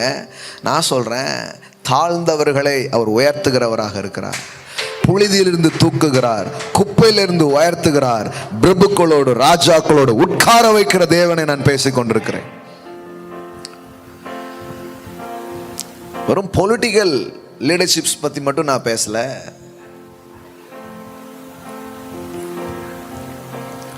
நாம இந்த 7 மவுண்டன் பத்தி பேசுறோம், 7 மலைகளை பற்றி பேசுகிறோம். ஒரு தேசத்தை வடிவமைக்கக்கூடிய அதிகார மையங்களாக இருக்கிற 7 மவுண்டன்ஸ் இருக்கு பாருங்க. எஜுகேஷன்ஸ்ல கடவுள் உங்களை பெருசா வைப்பார், பொலிட்டிக்கல்ல பெருசா வைப்பார், பிஸ்னஸ் கிங்டம்னு ஒன்று இருக்குது, அதுல உங்களை பெருசா அவர் வைப்பார். உன் குடும்பத்தை மிக சிறப்பாய் நடத்துகிற தலைவராக தேவன் உங்களை வைப்பார். ஒரு சபையை இல்லை ஒரு நல்ல லீடராக தேவன் உங்களை அவர் வைப்பார். Arts and science entertainment world இருக்கு பாருங்க, அதுல கடவுள் உங்களுக்கு ஒரு லீடர்ஷிப்ஸை அவர் உங்களுக்கு தர முடியும். இதெல்லாம் சேர்ந்து தான் இந்த 7 மலைகள் பாருங்க. அதனால் வெறும் பொலிட்டிக்கல் மட்டுமல்ல, பிஸ்னஸ் மவுண்டன் இருக்குது. சில நேரத்தில் பார்த்தீங்கன்னா பொலிட்டிக்கல் இதை தீர்மானிக்கிறதே இந்த பிஸ்னஸ் மவுண்டனாக இருக்குது. அதனால் பாருங்கள், வேதவசனம் சொல்லுகிறது, இந்த அதிகாரம் அப்படிங்கும்போது வெறும் பொலிட்டிக்கல் அத்தாரிட்டி மட்டும் நீங்கள் யோசித்துறாதீங்க, எல்லா விதமான அதிகாரமும். இதை கிளியர் பண்ணுறேன், அப்புறம் இன்னும் சில காரியங்கள் சொல்கிறேன். தேவனால் அன்றி ஒரு அதிகாரமும் இல்லை, உண்டாயிருக்கிற அதிகாரங்கள் தேவனால் நியமிக்கப்பட்டிருக்கிறது. ஆதலால் அதிகாரத்துக்கு எதிர்த்து நிற்கிறவன் தேவனுடைய நியமத்திற்கு எதிர்த்து நிற்கிறான். அப்படி எதிர்த்து நிற்கிறவர்கள் தங்களுக்கு தாங்களே பிரச்சனையை ஆக்கினையை என்ன பண்ணுறாங்க, வருவித்து கொள்ளுகிறார்கள். மேலும் அதிகாரிகள் நற்கிரியைகளுக்கு அல்ல துர்க்கிரியைகளுக்கே பயங்கரமாக இருக்கிறார்கள். ஆகையால் நீ அதிகாரத்துக்கு பயப்படாதிருக்க வேண்டுமானால் நன்மை செய், அதனால் உனக்கு புகழ்ச்சி உண்டாகும். உனக்கு நன்மை உண்டாகும் பொருட்டு அவன் தேவ ஊழியக்காரனாய் இருக்கிறான். அதிகாரத்தில் இருக்கிறவங்கலாம் எப்படி போட்டிருக்கு பாருங்களேன். நம்ம தேவ ஊழியக்காரர்னா பைபிள் வச்சு பிரசங்கம் பண்ணிட்டு இருப்பாரு, அவங்க தான் தேவ ஊழியக்காரன்ட்டு என்ன பண்ணுறோம் நினைக்கிறோம். ஆனால் வேதவசனம் சொல்லுது, கடவுள் அதிகாரத்தை கொடுத்து யாரெல்லாம் உட்கார வச்சுருக்காங்களோ அவங்கெல்லாம் தேவ ஊழியக்காரர். For he is a god's servant to you for good. உனக்கு நன்மை உண்டாயிருக்கும் பொருட்டு அவன் தேவ ஊழியக்காரனாக இருக்கிறான். அப்போ ஒன்று தெளிவாக நம்ம புரிஞ்சுக்கணும், அதிகாரங்கள் தேவனால் உண்டாகுது. அதனால் சரியான ஆட்கள் அதிகாரத்துக்கு வரணும். அதிகாரத்துக்கான அழைப்பை தேவன் நமக்கும் நம் சந்ததிக்கும் அவர் கொடுக்கிறார். இது புரிஞ்சுக்கணும். தேவன் ஏற்கனவே அதை அந்த உலகத்தில் என்ன பண்ணியிருக்கிறார், நிகழ்த்தி காட்டியிருக்கிறார். அநேகரை எடுத்து அவர் பயன்படுத்தி இருக்கிறார். நீங்கள் பாருங்கள், நிறைய தேசத்தில் சில நல்ல நல்ல தலைவர்கள் வந்ததுனால நிறைய மாற்றங்கள். நெல்சன் மண்டேலா போன்ற ஆட்கள் வந்தபோது எத்தனையோ பேருக்கு மாற்றம். ஆப்ரஹாம் லிங்கன் போன்ற தலைவர்கள் வந்தபோது எவ்வளோ பெரிய மாற்றம். நம் தேசத்தில் ஜவஹர்லால் நேரு, காந்தி போன்றவர்களால் பெரிய மாற்றங்கள் நடந்திருக்கு. இன்னும் நிறைய இருக்குது. தவறான தலைமையும் இருக்குது, அதனால் ஒரு நாடு அழிஞ்ச வரலாறும் இருக்குது. சரியான நபர்கள் இதை தீர்மானிக்காவிட்டால் தவறான நபர்கள் இந்த இடத்திற்கு வருவார்கள். இது கரெக்டாக புரிஞ்சுக்கோங்க. நாம் நல்லவர்கள்லாம் என்ன நினைக்கிறோன்னா, நான் யாருக்கும் எந்த கெட்டதும் பண்ண மாட்டேன், அதனால் அவங்கெல்லாம் நல்லவங்க அப்படின்னு நினச்சிட்டு இருக்கிறோம். கடவுள் சொல்கிறாரு, அது இல்லைப்பா, நீ நன்மை செய்கிறாயா, அதான் முக்கியம். நான் யாருக்கு எந்த கெட்டதும் பண்ணதில்லைங்க. சரி, யாருக்காவது ஏதாவது பிரயோஜனமாக இருக்கியா? நான் உபகாரம் இல்லாட்டினாலும் உபத்திரம் இல்லாமல் இருக்கணும் இல்லையா? அதனால் என்னை வச்சு யாருக்கும் எந்த கஷ்டமும் கிடையாது, அப்படி ஒதுங்கிக்கிறாங்க. அப்படி கிடையாது பாருங்க. எப்போவுமே நாம் இதை தீர்மானிக்காவிட்டால் யாரோ ஒருத்தர் அந்த இடத்திற்கு வருவார்கள். அந்த எம்டியை வேற யாரோ என்ன பண்ணுவாங்க, நிரப்ப ஆரம்பிப்பார்கள். நான் சொல்கிறேன், இந்த நாட்களில் இந்த எண்ணங்கள், இந்த சிந்தனைகள் விதைக்கப்படுமானால் இன்னும் சில வருடங்களில் அற்புதமான தலைவர்கள் நமக்கு கிடைக்க ஆரம்பிப்பார்கள். சபைகளில் இருந்து அநேக தலைவர்கள் எழும்புவார்கள். ஒரு தலைமுறை, தலைமை தாங்கும் ஒரு தலைமுறை எழும்பும் அப்படின்னு இன்னைக்கு நான் டிக்ளேர் பண்ணுறேன் இயேசு நாமத்தில். சும்மா அது தப்பு இது தப்பு எல்லாமே தப்புங்கிறதுனால என்னதான் பண்ணுறது, நான் உன்னை காத்துக்கொள் அப்படியே உட்காந்துக்க வேண்டியதான். தவிர போய் எதையுமே செய்யறதுக்கு அனுப்பலை பாருங்க நம்மளை. அது உன்னை கெடுத்து விடும், அது உன்னை இதாக்கிரும், அப்படியே உட்கார வச்சிட்டாங்க. இல்லைங்க, கடவுள் உங்கள் கூட இருக்கிறார். நீங்கள் போய் தொடும் பொழுது அது தூய்மையாய் மாறும். ஆசாரியன் தொடுவதெல்லாம் பரிசுத்தமாக மாறும். தேவன் உங்களை அனாயின்ட் பண்ணி உங்களை அனுப்பும் பொழுது நீங்கள் போய் பெரிய காரியங்களை செய்ய முடியும். அப்போ அதிகாரத்தை கடவுள் தான் என்ன பண்ணுறாரு? ஏற்படுத்துகிறார். ஆளுகை அதிகாரங்கள் அவரால் என்னப்படுகிறது? உண்டாக்கப்படுகிறது. இதை நாம் என்ன பண்ணணும்? சிந்திக்கணும். இன்னும் பாருங்க, இயேசு இதை பற்றி என்ன பேசுறாரு பாருங்க. மார்க் எழுதின சுவிசேஷம் பாருங்க, 10வது அதிகாரம் பாருங்க, 42.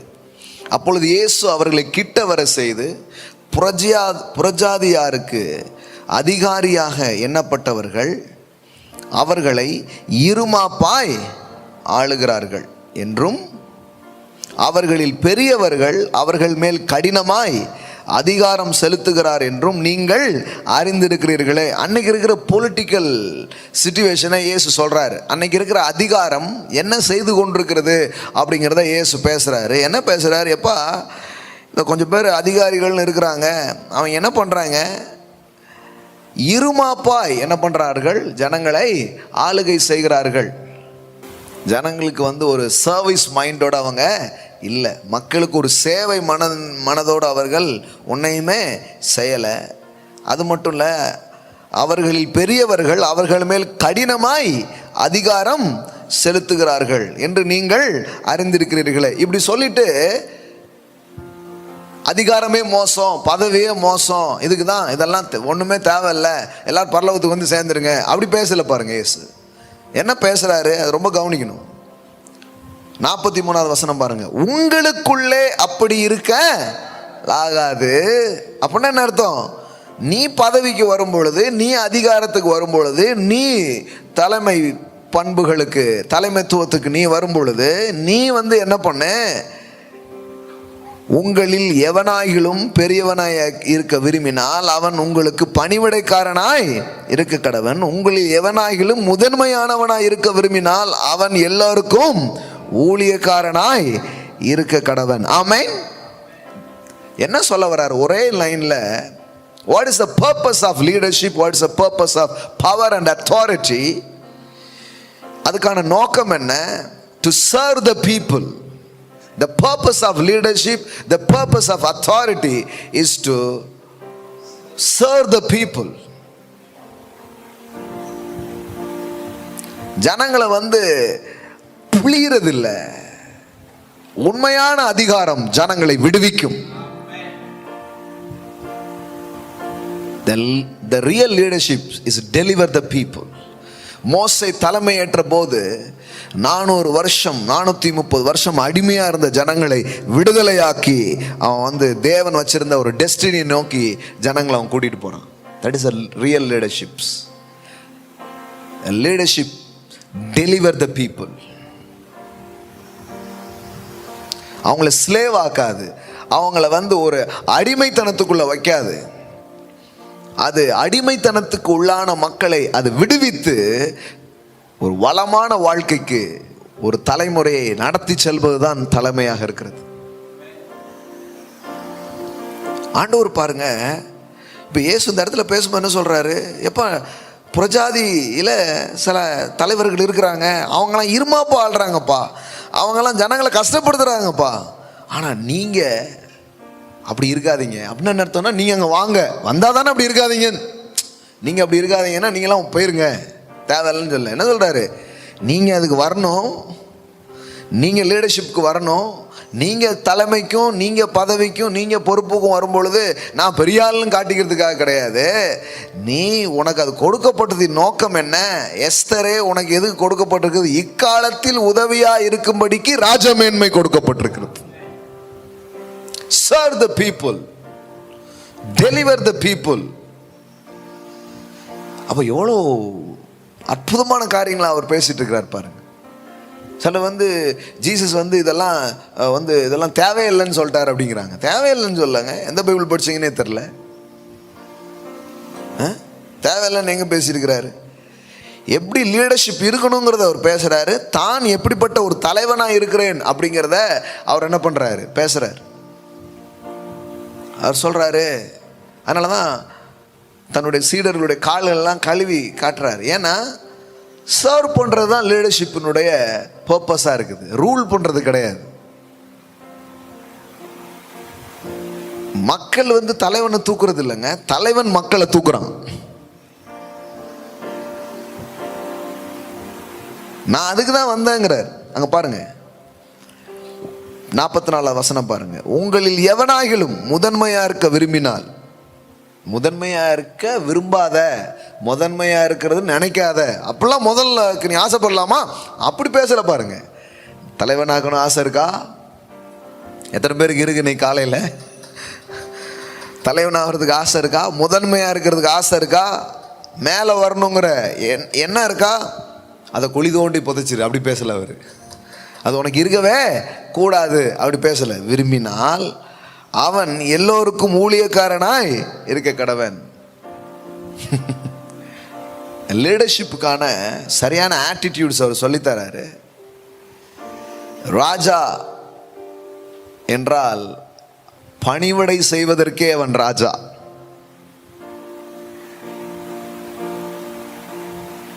Serve the people. இன்னைக்கு ஆட்சிக்கு வந்தவங்களுக்கு ஒரு பிரசங்கம் கேட்கணும்னா இதை ஃபார்வர்ட் பண்ணி கேட்க வைங்க.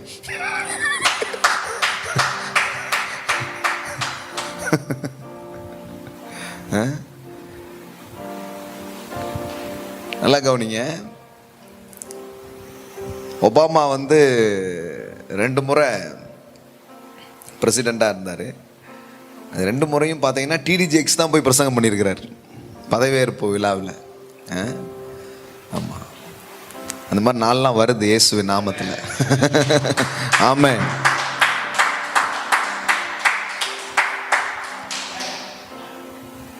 சொல்லிட்டு சொல்றாரு பாருங்க. அப்படியே மனுஷகுமாரனும் ஊழியம் கொள்ளும்படி வராமல் ஊழியம் செய்யவும் அநேகரை மீட்கும் பொருளாக தம்முடைய ஜீவனையும் கொடுக்கவும் வந்தார். அப்போ பாருங்க எவ்வளோ அழகா பேசுறார் பாருங்க. ஆக்சுவலி இது எக்ஸாக்டாக லீடர்ஷிப் பற்றி பேசுகிறாருங்கிறத நீங்கள் புரிஞ்சிக்க முடியும். ஏன்னா அப்படியே பின்னாடி போய் பார்த்தீங்கன்னா ஒரு சம்பவம், எனக்கு இந்த தொகுதியா உனக்கு அந்த தொகுதியான்னு 2 பேர் சண்டை போட்டு இருக்கிறாங்க. ஏசு அவங்கள கூப்பிட்டு தான் இவ்வளோ மேட்ரு என்ன பண்ணுறாருங்க பேசுகிறார். சீசர்களுக்குள்ளேயே ஒரு ஆர்கியூமெண்ட்ஸ் நடக்குது. 37வது வசனம் பாருங்கள். அதற்கு அவர்கள், உமது மகிமையில் எங்களில் ஒருவன் உமது வலது பரிசத்திலும் ஒருவன் இடது பரிசத்திலும் உட்கார்ந்து இருக்கும்படி எங்களுக்கு அருள் செய்ய வேண்டும். தொகுதி பங்கீடு பிரச்சனை நடந்துட்டு இருக்கு. ஏசு அவர்களை நோக்கி, நீங்கள் கேட்டுக்கொள்கிறது என்னதுன்னு உங்களுக்கு தெரியவில்லை. எப்பா என்ன கேட்குறேன்னு அவனுக்கு தெரியுதா? சொல்ல பாருங்க, எதையாவது கேட்டுருது.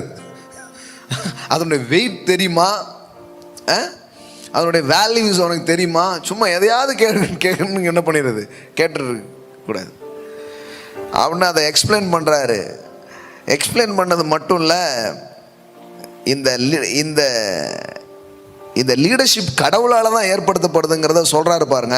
இயேசுவே சொல்கிறார். 40வது வசனம் பாருங்க. ஆனாலும் என் வலது பரிசத்திலும் என் இடது பரிசத்திலும் உட்கார்ந்து இருக்கும்படி எவர்களுக்கு ஆயத்தம் பண்ணப்பட்டிருக்கிறதோ அவர்களுக்கு அல்லாமல் மற்றொருவருக்கு அதை அருள்வது என் காரியம் அல்ல என்றார். நானே ஒரு அத்தாரிட்டிக்குள்ள தான் இருக்கிறேன் அப்படிங்கிறார். தலைமை தான் அதை முடிவு பண்ண முடியும், உனக்கு எந்த தொகுதியை கொடுக்க முடியும்ட்டு. நீ தொண்டு செய், தலைமை உனக்கு தர வேண்டிய இடத்தை அது தரும். என்ன அருமையான ஒரு பொலிட்டிக்கல் டாக், லீடர்ஷிப் டாக் இங்க நடக்குது பாருங்க.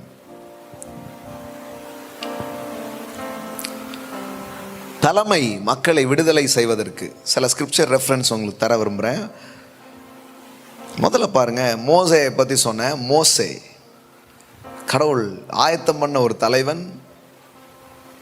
கடவுள் பாருங்க ஒரு பெரிய காரியத்தை செய்யணும்னு நினைக்கும் பொழுது தலைமைத்துவத்தை அவர் நம்புகிறார், தலைவர்களை அவர் ஏற்படுத்துகிறார். யாத்திராகமம் புஸ்தகம், யாத்திரை இதுவே ஒரு பயணம்தான். என்ன பயணம்னா, அடிமையாக இருந்தவர்கள் வாழ்க்கையில் நடந்த ஒரு விடுதலை பயணம். 3வது அதிகாரம் 7வது வசனத்திலிருந்து பாருங்க. மோசே ஒரு நாள் ஆடு மேய்ச்சிட்டு இருக்கிறான். அவனுக்கு என்கவுண்டர்ஸ் நடக்குது.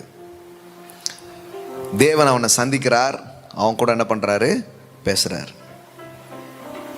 ஒரு எரியும் முட்செடியின் மூலமாக அவங்ககிட்ட என்ன பண்றாரு, பேசுறார். ஆண்டவர் ஒன்றும் கொளுத்தி விட்டார் அப்படின்னு போடல. முச்செடி எரிஞ்சிட்டு இருக்கு, ஒரு எரிஞ்சிட்டு இருக்குது. அதுக்கு நடுவில் நின்று என்ன பண்ணுறாரு, அவரே பேசுகிறாரு. அதில் என்ன அதிசயம்னா, அது என்ன பண்ணாமல் இருக்குது, வேகாமல் இருக்குது, கருகாமல் இருக்குது. அதை பார்த்துட்டு அவன் வர்றான், ஆண்டவர் அவங்ககிட்ட பேசுகிறாரு. 7வது வசனம் பாருங்கள். அப்பொழுது கர்த்தர் எகிப்தில் இருக்கிற என் ஜனத்தின் உபத்திரவத்தை நான் பார்க்கவே பார்த்து. இன்னைக்கு பாருங்கள், எம்புட்டு உபத்திரத்தை ஜனங்க அனுபவிச்சுட்ருக்குறாங்க. நீங்கள் நினைக்கிறீங்களா ஆண்டவர் இன்றைக்கும் இதை கண்டு காணாமல் இருக்கிறாருன்னு நினைக்கிறீங்களா? உலக நாடுகள்லே ரொம்ப மோசமான ஒரு லிஸ்ட்டில் இந்திய தேசம் வந்து இன்னைக்கு இருக்குது.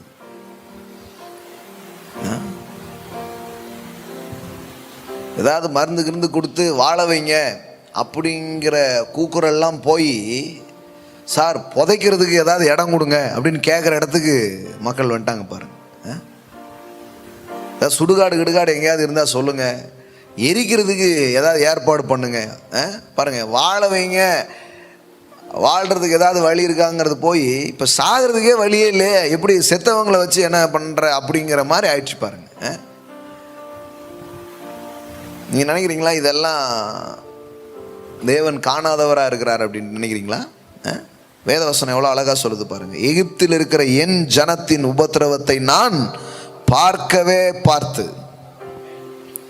ஆளோட்டிகள் நிமித்தம், இந்த மோசமான அதிகார வர்க்கத்தின் நிமித்தம் அவர்கள் இடுகிற கூக்குரலை கேட்டேன், அவர்கள் படுகிற வேதனையையும் அறிந்திருக்கிறேன். ஆண்டவருடைய சமூகத்தில் இந்த கூக்குரல் போது, சில புதைக்க கூட வழி இல்லாமல் பெண் பிள்ளைகள் அவங்களுடைய தகப்பனாரெல்லாம் தூக்கிட்டு போகிறாங்க. என்னெல்லாமோ காட்சிகள் என்ன பண்ணுறோம், பார்க்குறோம். ரொம்ப வலி, ரொம்ப வேதனைகள் ஆனால் சம்பவத்தெல்லாம் என்ன பண்ணுறோம், பார்க்குறோம். இது கேட்கும்போது அப்படியே உட்காந்துடக்கூடாது, குளிர்ந்து. உங்களுக்குள்ள ஏதோ ஒன்று பண்ணுதுன்னா ஆண்டவர் உங்ககிட்ட பேசுகிறாருன்னு அர்த்தம். ஒரு ஆக்ஷனுக்கு நீங்கள் தயாராகணும்னு அர்த்தம். ஒரு முடிவுகளை எடுக்கணும் அப்படின்னு அர்த்தம். கவனிங்க, இப்படி ஜனங்க கஷ்டப்படுறாங்க அப்படிங்கிறதுக்கு கடவுள் எதை தீர்வாக யோசிக்கிறார் பாருங்க. அவர்கள் எகிப்தியரின் கைக்கு விடுதலையாக்கவும், அவர்கள் அந்த தேசத்திலிருந்து நீக்கி கானாரியரும் ஏத்தியரும் எமோரியரும் பெருசியரும் எவியூரியரும் எபியூசியரும் இருக்கிற இடமாகிய பாலும் தேனும் ஓடுகிற நலமும் விசாலமுமான தேசத்தில் கொண்டு போய் சேர்க்கவும் இறங்கினேன். மனுஷன் இடுற கூக்குரல் இதெல்லாம் பார்த்துட்டு கடவுள் உட்கார்ந்துட்டு இருக்குல்ல, பரலோகத்தின் தேவன் இரக்கம் உள்ளவர். அவர் இறங்குகிறார். அவர் இறங்கி என்ன பண்றாரு, இப்பொழுதும் இஸ்ரவேல் புத்திரரின் கூக்குரலின் சந்ததியின் வந்து எட்டினது, எகிப்தியர் அவர்களை ஒடுக்குதலை கண்டேன். நீ இஸ்ரவேல் புத்திரராகிய என் ஜனத்தை எகிப்திலிருந்து அழைத்து வரும்படி உன்னை பார்வோனிடத்திற்கு அனுப்புவேன், வா என்றார். The call for the leaderships, தலைமைத்துவத்திற்கான ஒரு அழைப்பு கொடுக்கப்படுறது மட்டும் இல்லை. கடவுள் பாருங்க, இவ்வளோ பெரிய பிரச்சனைக்கு ஒரு தலைமை பதிலாக இருக்க முடியும்னு அவர் நம்புறார். அதனால தான் ஒரு தனி மனுஷங்கிட்ட வந்து அவர் பேசுகிறாரு, மோசே வா அப்படின்ட்டு. இவன் ஏற்கனவே இதை கொஞ்சம் ட்ரை பண்ணி பார்த்த ஆள் தான். ஏன்னா சில நேரத்தில் நம்ம கொஞ்சம் முயற்சி பண்ணியிருப்போம், சில காரியங்களெல்லாம் செஞ்சு முயற்சி எடுத்துருப்போம். கடைசியில் பார்த்தா நீங்கள் யாருக்கு நல்லது செய்யணும் எல்லாம் பண்ணிட்டு போவீங்களோ அவங்களே உங்களுக்கு செஞ்சுருவாங்க சில நேரம். அதனால் சில நேரத்தில் சிலருக்கு என்ன சோர்வாயிடும்னா, எதுக்கு போட்டு அதெல்லாம் நமக்கு செட் ஆகாது. ஒரு சின்ன குழுவை நடத்தி பாருங்க, உங்களுக்கு தெரியும். சிலர் அதுலேயே வேண்டாம்ப்பா ஆளை விட்டுருங்க அப்படின்றாங்க. சின்ன சின்ன பொறுப்புகளில் வகிச்சு பாருங்க, உங்களுக்கு தெரியும் அது என்னது அப்படின்ட்டு. அப்போது அதெல்லாம் விட்டுட்டு வேண்டான்னு சொல்லிட்டு ஓடி போன ஒரு மோசே தான் இவன். ஆனால் இப்போ தேவன் அவனை சந்தித்து மறுபடியும் என்ன பண்ணுறாரு, கூப்பிடுறாரு. அதனால தான் அப்போஸ்தலர்ல படிக்கிறோம், அவர்கள் தள்ளின மோசையே தானே தேவன் என்ன பண்ணுறாரு, அனுப்பினார்னு போட்டிருக்கு. ஒரு நேரத்தில் ஒருவேளை மக்கள் உங்களை புறக்கணிச்சிருக்கலாம், மக்கள் ஒருவேளை தள்ளியிருக்கலாம், இதை இல்லைல்லாம் முதல்ல சில முயற்சி பண்ணி நீங்கள் தோற்று போயிருக்கலாம். அதனால் முடியாதுன்னு நீங்கள் நினைக்காதீங்க. மீண்டும் தேவன் உங்களை வாழ்க்கையில் கிரியை செய்து உங்கள் மூலமாக ஜனங்களுக்கு விடுதலையை அவர் கொண்டு வருகிறவராக அவர் இருக்கிறார்.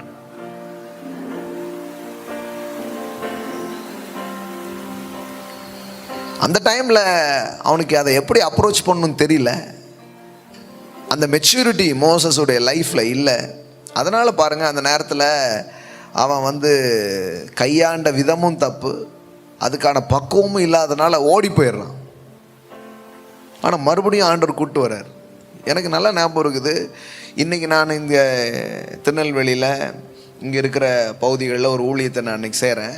இதை நான் ஒரு 10 வருஷத்துக்கு முன்னாடி யோசித்தேன். நான் அப்போ நான் இங்கே வந்தேன். நான் வந்துட்டு என்னால் ஒரு மாதம் கூட இருக்க முடியல, ஓடி போயிட்டேன். நான் ஆண்டவரே, இந்த ஊரை என்னால் மாற்ற முடியாது, இங்கே இருந்தேன்னா என்ன இவங்கெல்லாம் மாற்றிடுவாங்க, அதனால் நான் பாம்பேக்கே போயிடுறேன் அப்படின்னு என்ன பண்ணிட்டேன், போயிட்டேன். நான் அமெரிக்காவுக்கே போயிரு சிவாஜி அப்படிங்கிற மாதிரி போயிட்டேன். நான் இங்கே நல்லது பண்ணுற வாய்ப்பே இல்லை, அப்படி போயிட்டேன். நான் ஒரு கொஞ்ச நாள் சோர்வாலாம் இருந்தது.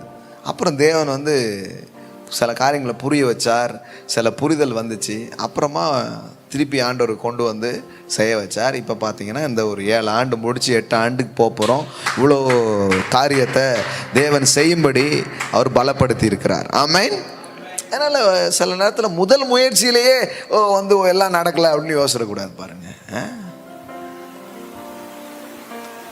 கடவுள் மறுபடியும் உங்களை எழுப்புகிறார், மறுபடியும் உங்களை அழைக்கிறார், உங்களை உட்கார வைப்பார். நான் உங்களுக்கு சொல்கிறேன். சில பேர்லாம் அதை பார்த்துட்டு இருக்கிறீங்க, சோர்ந்து போகாதீங்க. நம்ம இவங்களுக்கெல்லாம் பண்ணவே முடியாது, புரிஞ்சிக்கவே மாட்டாங்க அப்படி நீங்கள் மக்களை பற்றி உங்களுக்கு ஒரு சோர்வு இருக்கும்னா, நீங்கள் பெரிய அரசியல் தலைவராக இருக்கலாம், ஒரு ஜெபக்குழு தலைவராக இருக்கலாம், ஒரு 10 பேரை நடத்தக்கூடியவங்களாக இருக்கலாம், கொஞ்சம் பேருக்கு ஆலோசனை கொடுக்குறவங்களா இருக்கலாம், இல்லை இந்த மாதிரி கூட இருக்கலாம். வாட் எவர் பி, ஜனங்க உங்களை புரிஞ்சுக்காமல் தள்ளுறதுனால அப்படியே போயிடணுங்கிற அவசியம் இல்லை. நீங்கள் மறுபடியும் செய்ய ஆரம்பிங்க, கர்த்தர் உங்களை பலப்படுத்துவார். இன்னைக்கு சில பேருக்கு மீண்டும் அழைப்பு கொடுக்கப்படுகிறது. The call for the leadership. எப்படி சொல்றாரு பாருங்க, உன்னை பார்வோனிடத்திற்கு அனுப்புவேன் வா என்றார். அப்போ சும்மா ஏதோ நான் தலைவன், நானும் ரவுடி தான், அல்ல நானும் தலைவன் தான் அப்படிலாம் போக முடியாது. பாருங்க, it's a calling. It's calling from the higher authority. மேலான அதிகாரத்திலிருந்து உங்களுக்கு வரும் ஒரு அழைப்பு தான் தலைமைத்துவமாக இருக்கிறது. அதான் நான் உனக்கு ஃபஸ்ட்டு இதில் நான் உங்களுக்கு சொன்னேன். தேவன் எப்படி அதிகாரத்துக்கு பின்னாடி இருக்கிறார், தேவன் தான் தலைமை என்ன பண்ணுறாரு, ஏற்படுத்துகிறாரு அப்படிங்கிறதெல்லாம் நம்ம பற்றி பேசணும். அப்போது எவ்வளோ அழகாக போட்டிருக்கு பாருங்க, அனுப்புவேன் வா என்றார். நீ காலையில் அநேகருக்கு இந்த சத்தங்கள் உண்டாகிறது. அனுப்புவேன் வா. என் ஜனங்கள் இடுகிற கூக்குரல்கள், என் ஜனங்கள் படுற கஷ்டம், இதெல்லாம் நான் பார்க்குறேன், ஒன்று அழைக்கிறேன் அப்படிங்கிறார். எனக்கு நல்லா ஞாபகம் இருக்குது, ஆண்டவர் சில நேரம் நம்மளை அழைக்கிறதே பார்த்தா அந்த நீட்ஸ், அந்த நியூஸ், அந்த தேவைகள் நமக்குள்ளே ஒரு அசைவை ஏற்படுத்தி அந்த அழைப்பை நம்மளோடு பேசுகிறதை நம்ம பார்க்க முடியும். நான் இங்கே வந்த டைமில் சில கூட்டங்கள்லாம் நடக்கும், மக்கள் உட்கார்ந்துருப்பாங்க. அப்போது நான் அதை கவனிச்சிட்டு இருக்கும்போது பார்த்தா அந்த கூட்டங்கள் முடியும் போது ஜனங்க வெறுமையாக போகிறதே நான் பார்ப்பேன். இவ்வளோ லைட்டு, இவ்வளோ ஆட்கள், இவ்வளோ பேர் உட்காந்துருக்காங்க. பார்த்தா அவன் ஒரு வரும்போது கூட கொஞ்சம் உற்சாகமாக வந்திருப்பான் போல், போகும்போது ஒரு மாதிரி போகிறான். அப்போ இதெல்லாம் பார்க்கும்போது கொஞ்சம் அப்படியே நெஞ்ச பிசைஞ்சமாக இருந்தது. அதே நேரத்தில் இன்னொன்று என்னென்னா, இதெல்லாம் நம்ம என்ன இதில் செய்கிறதுக்கு இருக்குது ஆண்டவரே அப்படின்ட்டு இப்படி ஓடிடுறது. அப்புறம் கொஞ்ச நாளுக்கு அப்புறம் அது ஒரு ஜபமாக மாறிச்சு, அது ஒரு வேண்டுதலாக மாறிச்சு. அப்புறம் ஒரு சின்ன சின்ன செயல்கள் உருவாக ஆரம்பிச்சிது. இன்றைக்கி நான் பார்த்தா எந்த மாதிரி ஒரு தீர்வு ஜனங்களுக்கு தேவை என்று ஒரு நாள் யோசித்தோமோ அதே தீர்வை இதே பட்டணத்தில் செய்யும்படியாக தேவன் நம் இருதயங்களையும் கரங்களையும் ஒரு பலப்படுத்தி இருக்கிறார். வா, நான் உன்னை அனுப்புவேன். The calling for the leadership. கர்த்தர் உங்களை அனுப்பும் போது சும்மா அனுப்ப மாட்டார். அதுக்கான எல்லா பலனையும் கிருபைகளையும் அவர் உங்களுக்கு கொடுத்து தான் அனுப்புவார். ஆமென். கிங்ஸ் எல்லாம் கூட அதிர வைக்கிற மாதிரி தான் காரியங்கள் என்ன பண்ணுறாரு, செய்கிறாரு. அப்போது எவ்வளோ அழகான ஒரு காரியம். அப்போ என்ன சொல்லிட்டு இருந்தேன், தலைமைத்துவத்தை கடவுள் ஏற்படுத்துகிறார். தலைமைத்துவத்துக்கான நோக்கம் என்ன? ஜனங்களை விடுதலையாக்குவது. எல்லாம் சொல்லுங்க, விடுதலையாக்குவது. ஆமென். இயேசு சொன்னார், புறஜாதி மக்கள், அதில் அதிகாரிகள் இருமாப்பாய் ஆளுகிறார்கள், அவங்க ஜனங்களை கஷ்டப்படுத்துகிறாங்க, நீங்கள் அப்படி செய்யாதீங்கன்னா என்ன அர்த்தம்? நீங்கள் தலைமைத்துவத்தை விடுவிக்கவும் சேவை செய்யவும் பயன்படுத்துங்க. அப்போ லீடர்ஷிப்புங்கிறது ஜனங்களை விடுவிக்க என்பது இதை பார்க்குறோம். இன்னொரு எக்ஸாம்பிள் பார்த்துட்டு வில் ப்ரே. Isaiah chapter 45. தேவன் இங்கு ஒரு தலைமையை அவர் ஏற்படுத்துகிறார். ஏற்படுறது மட்டும் இல்லாமல் அந்த தலைமைக்கென்ற ஒரு அபிஷேகத்தை அவர் கொடுக்கிறார். 44:28 பாருங்க. கோரேசை குறித்து, அவன் என் மெய்ப்பன், அவன் எருசலேமை நோக்கி நீ கட்டப்படு என்றும் தேவாலயத்தை நோக்கி நீ அஸ்திபாடப்பட என்றும் சொல்லி எனக்கு பிரியமானதை எல்லாம் நிறைவேற்றுவான் என்று சொல்லுகிறவர் நான். அவன் என் மெய்ப்பன் அப்படி சொல்றாரு. அப்படின்னா நான் ஏற்படுத்துகிற ஒரு தலைவன். இந்த 45 ஃபுல்லாகவே பாருங்க. 1வது வசனம், கர்த்தராகிய நான் அபிஷேகம் பண்ணின கோரேசுக்கு முன்பாக ஜாதிகளை கீழ்ப்படுத்தி ராஜாக்களின் இடைக்கட்டுகளை அவிழ்க்கும்படிக்கும் அவனுக்கு முன்பாக வாசல்கள் பூட்டப்படாதிருக்க கதவுகள் திறந்து வைக்கும்படிக்கும் அவனை பார்த்து அவன் வலது கையை பிடித்து கொண்டு அவனுக்கு சொல்லுகிறதாவது, நான் உனக்கு முன்னே போய் கோணலானவைகளை செவையாக்குவேன்.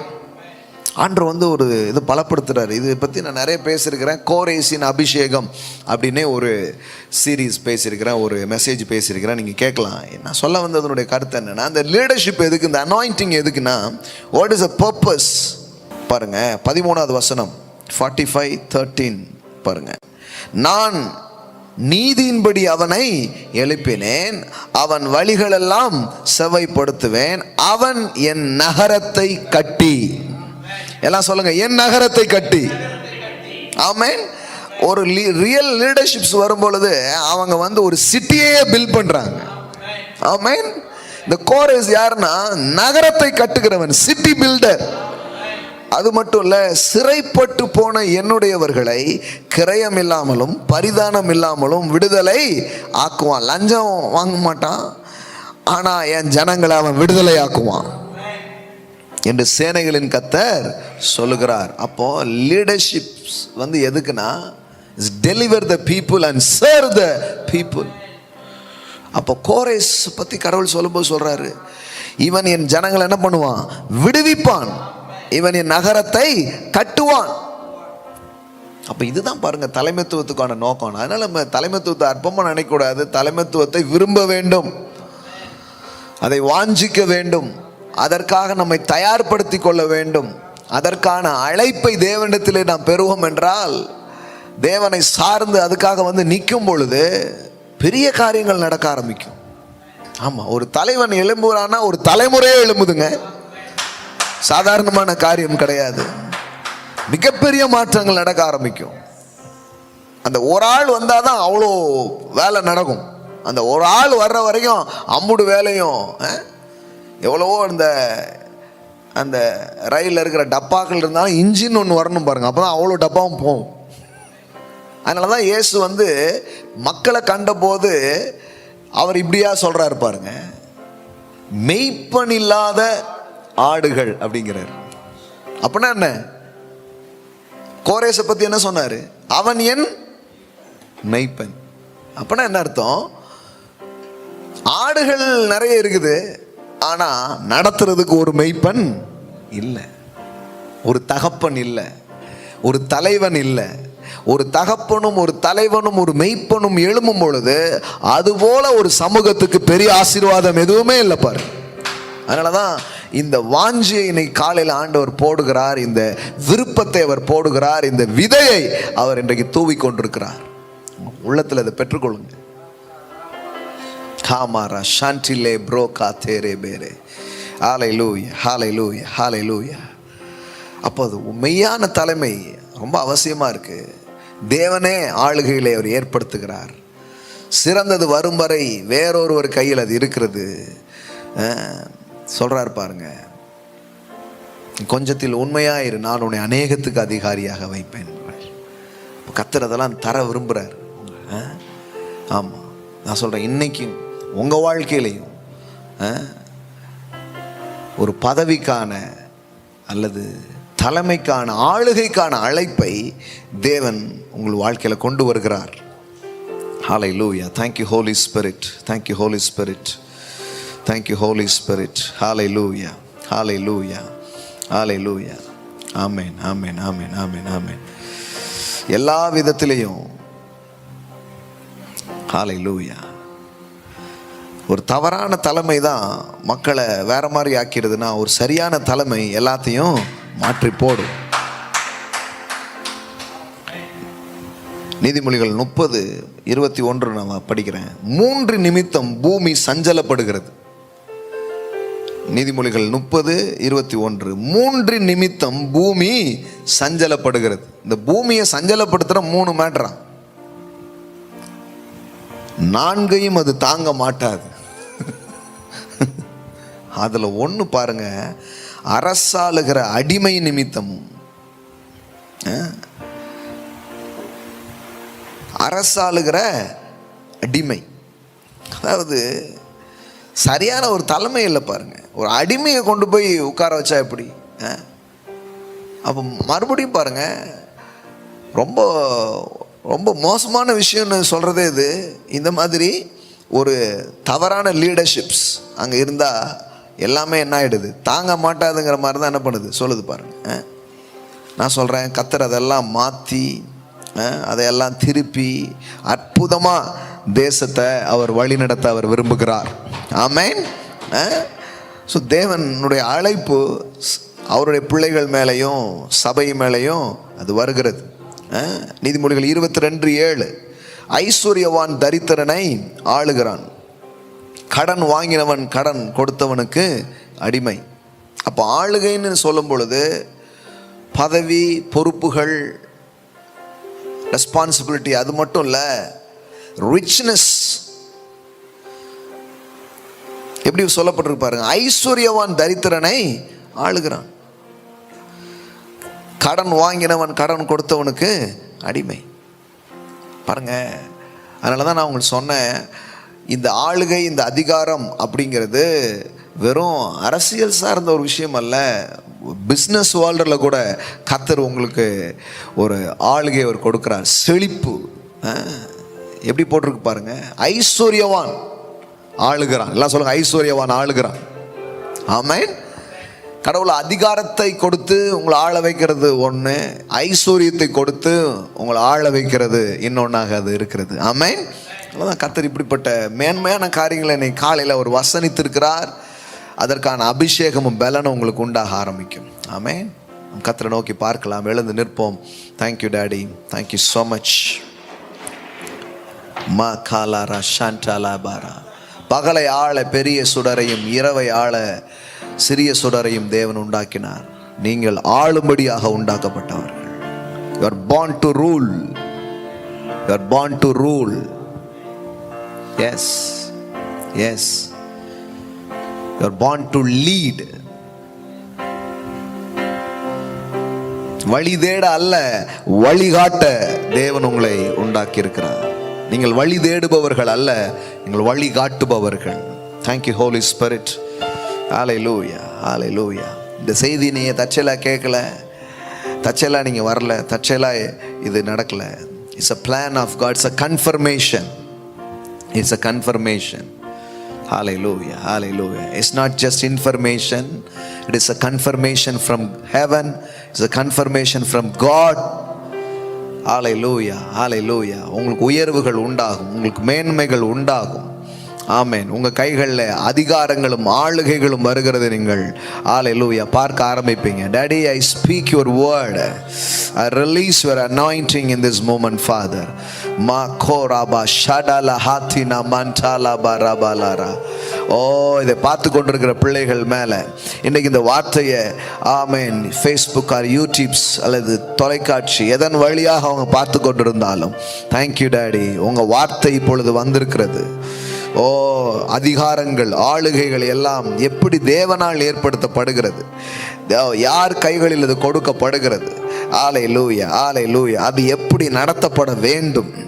ஆமென். அதனுடைய நோக்கங்கள் என்ன, இதெல்லாம் நீ காலையில் ஊற்றினதற்காக ஸ்தோத்திரம் சுவாமி. இருதயங்களில் இது ஊற்றப்படுகிறதற்காக ஸ்தோத்திரம்.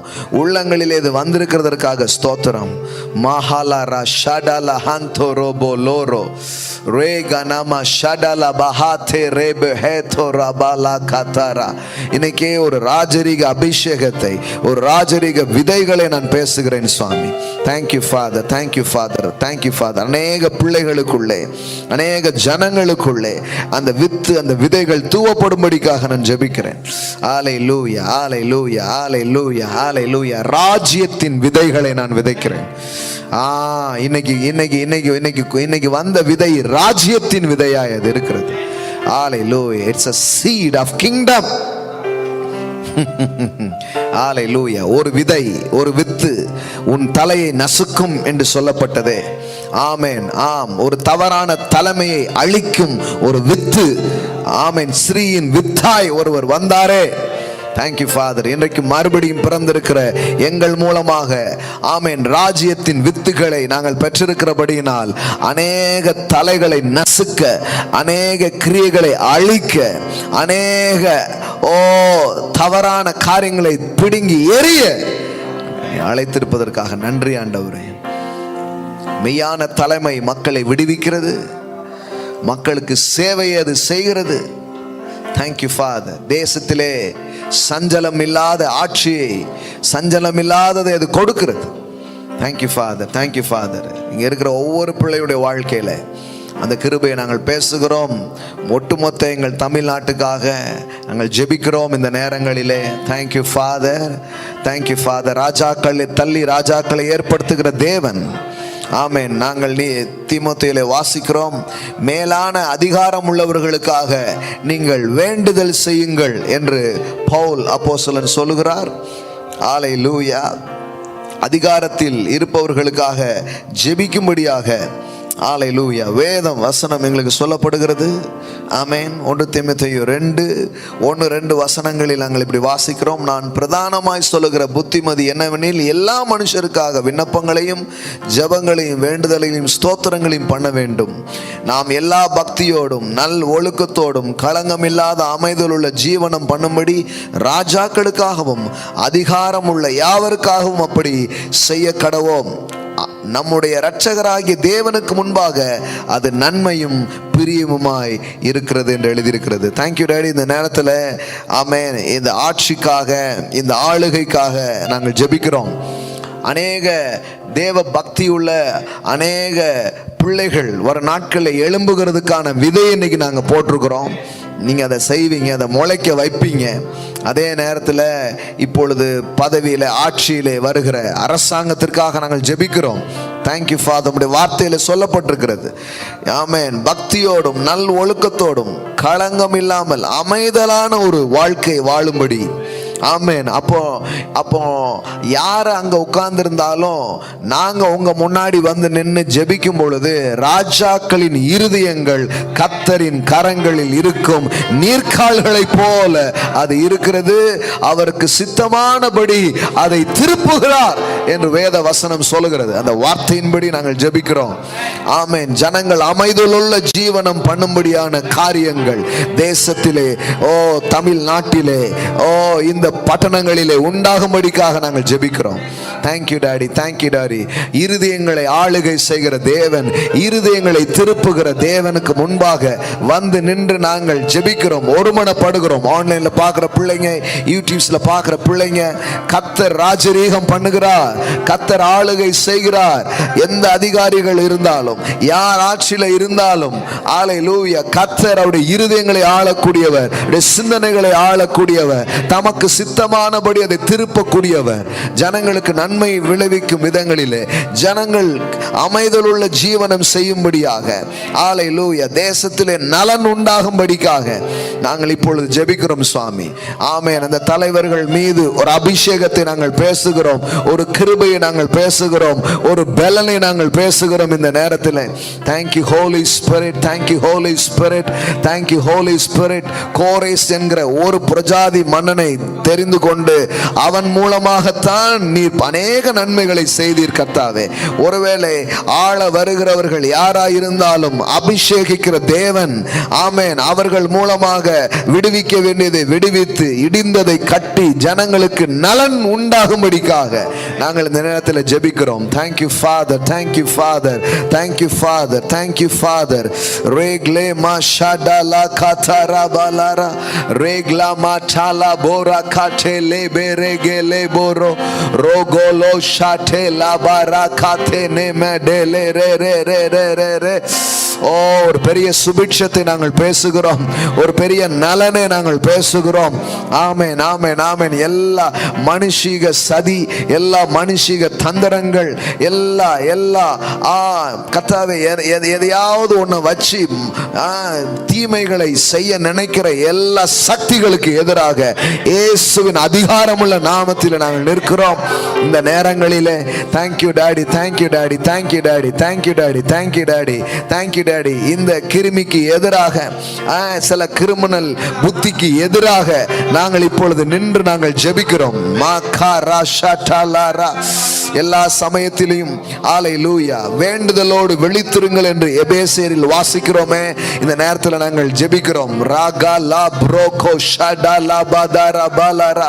ஒரு ராடிக்கல் சேஞ்ச், ஒரு ராடிக்கல் ஷிஃப்ட், ஹல்லேலூயா நாங்கள் பேசுகிறோம். தமிழ்நாட்டின் மீது நாங்கள் பேசுகிறோம், திருநெல்வேலியின் மீது நாங்கள் பேசுகிறோம், தூத்துக்குடி நாகர்கோயில் மேல நாங்கள் பேசுகிறோம், முழு இந்தியாவின் மீது நாங்கள் பேசுகிறோம், தேசம் முழு உலகம் முழுவதும் நாங்கள் இந்த நேரத்தில் ஒருமனப்பட்டு நாங்கள் பேசுகிறோம் கர்த்தாவே.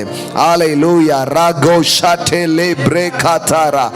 ஹல்லேலூயா. ரபோ ஷடலப தரபடலபோ ரேகலபோ ஷேகேட்டே லே பெரே காட்டலபரா. ஒரு தெய்வீக செல்வாக்கு இப்பொழுது இறங்கி வருவதாக. ஹல்லேலூயா. ஒரு டிவைன் இன்ஃப்ளூயன்ஸ் நடப்பதாக. ராகானா மண்டலா காதாரா பாலாரா. தேவ ஆவியானவருடைய ஆளுகைகள் ஒவ்வொரு தலைவர்கள் மேல, ஒவ்வொரு லீடர்ஸ் மேல ஆண்டவரே இந்த நேரத்தில் உண்டாகும்படிக்க நான் பேசுகிறேன். I release right now Father. Rema shatere badala katara balara. Oh, thank you daddy, thank you daddy, thank you daddy. வேத வசனம் சொல்லுது, ஒரு மனுஷனும் கெட்டு போவது உம்முடைய சித்தம் அல்ல, ஒரு மனுஷனும் கெட்டு போவது உம்முடைய சித்தம் அல்ல, எல்லா மனுஷரும் ரட்சிக்கப்படவும் சத்தியத்தை அறிகிற அறிவை அடையவும் அவர் சித்தமுள்ளவராய் இருக்கிறார் என்று எழுதியிருக்கிறது. அப்பா, அந்த நேரத்தில் நாங்கள் பேசுகிறோம், எல்லா அழிவுகள் நாசங்கள் விலகி போகட்டும் என்று தேசம். ஹல்லேலூயா. கொடுமை உன் தேசத்தில் இருப்பதில்லை என்று எழுதியிருக்கிறது. ஹல்லேலூயா. அது விலகி போகட்டும் கொடுமைகள். ராபோகா ஷடா லாபாரா. ஜனங்கள் காக்கப்படட்டும், ஜனங்கள் விடுவிக்கப்படட்டும். அப்படி செய்யக்கூடிய ஞானங்களை அதிகாரிகளுக்கு கொடுப்பீராக. ஒரு சொல்யூஷன்ஸ் உருவாகட்டும். இதை இப்படி செய்ய முடியும் என்று போடப்பட்டிருக்கிற முடிச்சுகளை அவிழ்க்கக்கூடிய தெய்வீக ஞானங்களை நாங்கள் பேசுகிறோம். Thank you daddy.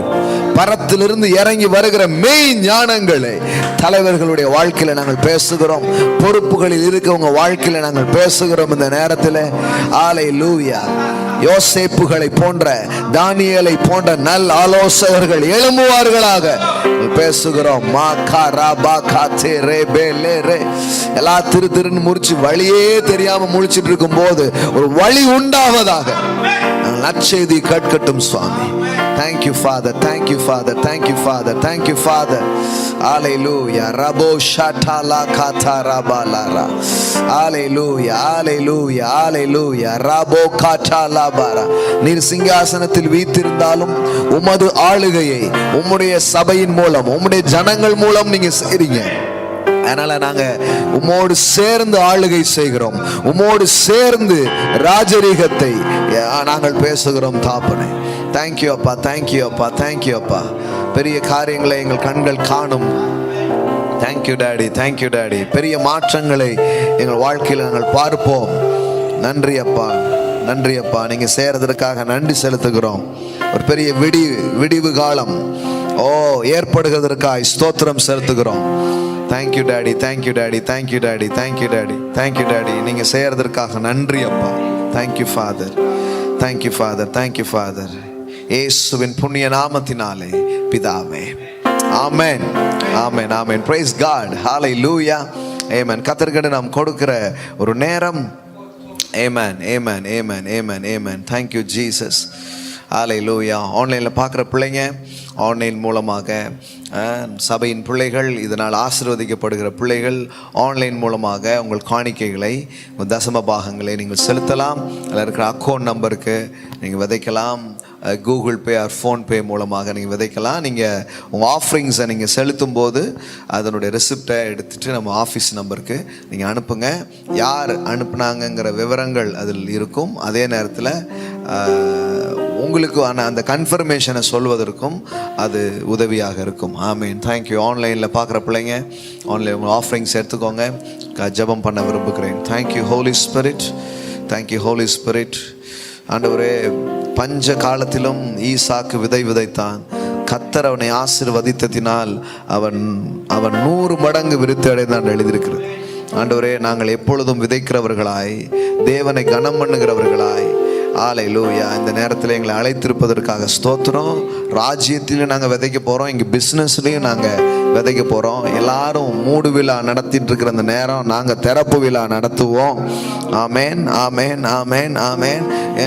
எத்தனையோ காரியங்கள் தடைகளாக இருந்தாலும் ஆண்டவரே, ஈசாக்குக்கு அது திறந்த ஒரு ரெகபோத்தாகத்தான் அது இருந்தது. உடைய பிள்ளைங்க வாழ்க்கையில் ரெகபோத்துகளை நான் பேசுகிறேன். ஃபினான்ஷியல் பிரேக் த்ரூஸை நான் பேசுகிறேன். சூப்பர் நேச்சுரல் ப்ரொவிஷன்ஸ் இந்த நேரத்தில் நான் பேசுகிறேன். ஒரு பெரிய செழிப்பை உடைய ஜனங்கள் மீது, உங்கள் பிள்ளைகள் மீது நாங்கள் கட்டவிழ்க்கிறோம். Thank you father, thank you father. நீங்கள் செய்கிறதற்காக நன்றி. இன்றைக்கு விதைத்த ஒவ்வொரு விதைகளையும் நாங்கள் ஆசீர்வதிக்கிறோம் தாப்பனே. அதை பெருக செய்வதற்காக ஸ்தோத்திரம். கர்த்தர் உங்கள் நீதியின் விளைச்சலை வர்த்திக்க பண்ணுவாராக. ஹல்லேலூயா. நீங்கள் வர வர விருத்தி அடைவீர்கள். உங்கள் களஞ்சியங்கள் பூரணமாக நிரம்பும். கையிடுகிற எல்லா வேலைகளிலேயும் கர்த்தருடைய ஆசீர்வாதம் உங்களுக்கு உண்டாயிருக்கும். தாப்பனே, பிளஸ் பண்ணுறோம். நீங்கள் செய்கிறதற்காக நன்றி. Thank you father, thank you, thank you so much. இந்த நேரலையில் எங்களோடு இணைந்திருப்பதற்காக நன்றி. மீண்டும் இன்றைக்கு அனுப்பின வார்த்தைகள் எல்லாம் எடுத்து தியானிங்க. கர்த்தர் நம்மையும் நம் பிள்ளைகளையும் நல்ல மேலான இடங்களில் கொண்டு வந்து அவர் அலங்கரிக்கும் ஒரு விதையை அவர் இன்னைக்கு போட்டிருக்கிறார். அப்படிதான் நீங்கள் இருப்பீங்க. அலங்காரமான முடியும், ராஜ முடியும், கிரீடமுமாய் நீங்கள் இருப்பீர்கள். கர்த்தர் உங்களுக்கு சொன்னதை அவர் செய்வார். ஒரு வாக்கு மாறாதவர். ஆமென். God bless you. God bless you. தேவன் மகத்துவமான காரியங்கள் உங்கள் வாழ்க்கையில் காணும்படியாக செய்வார்.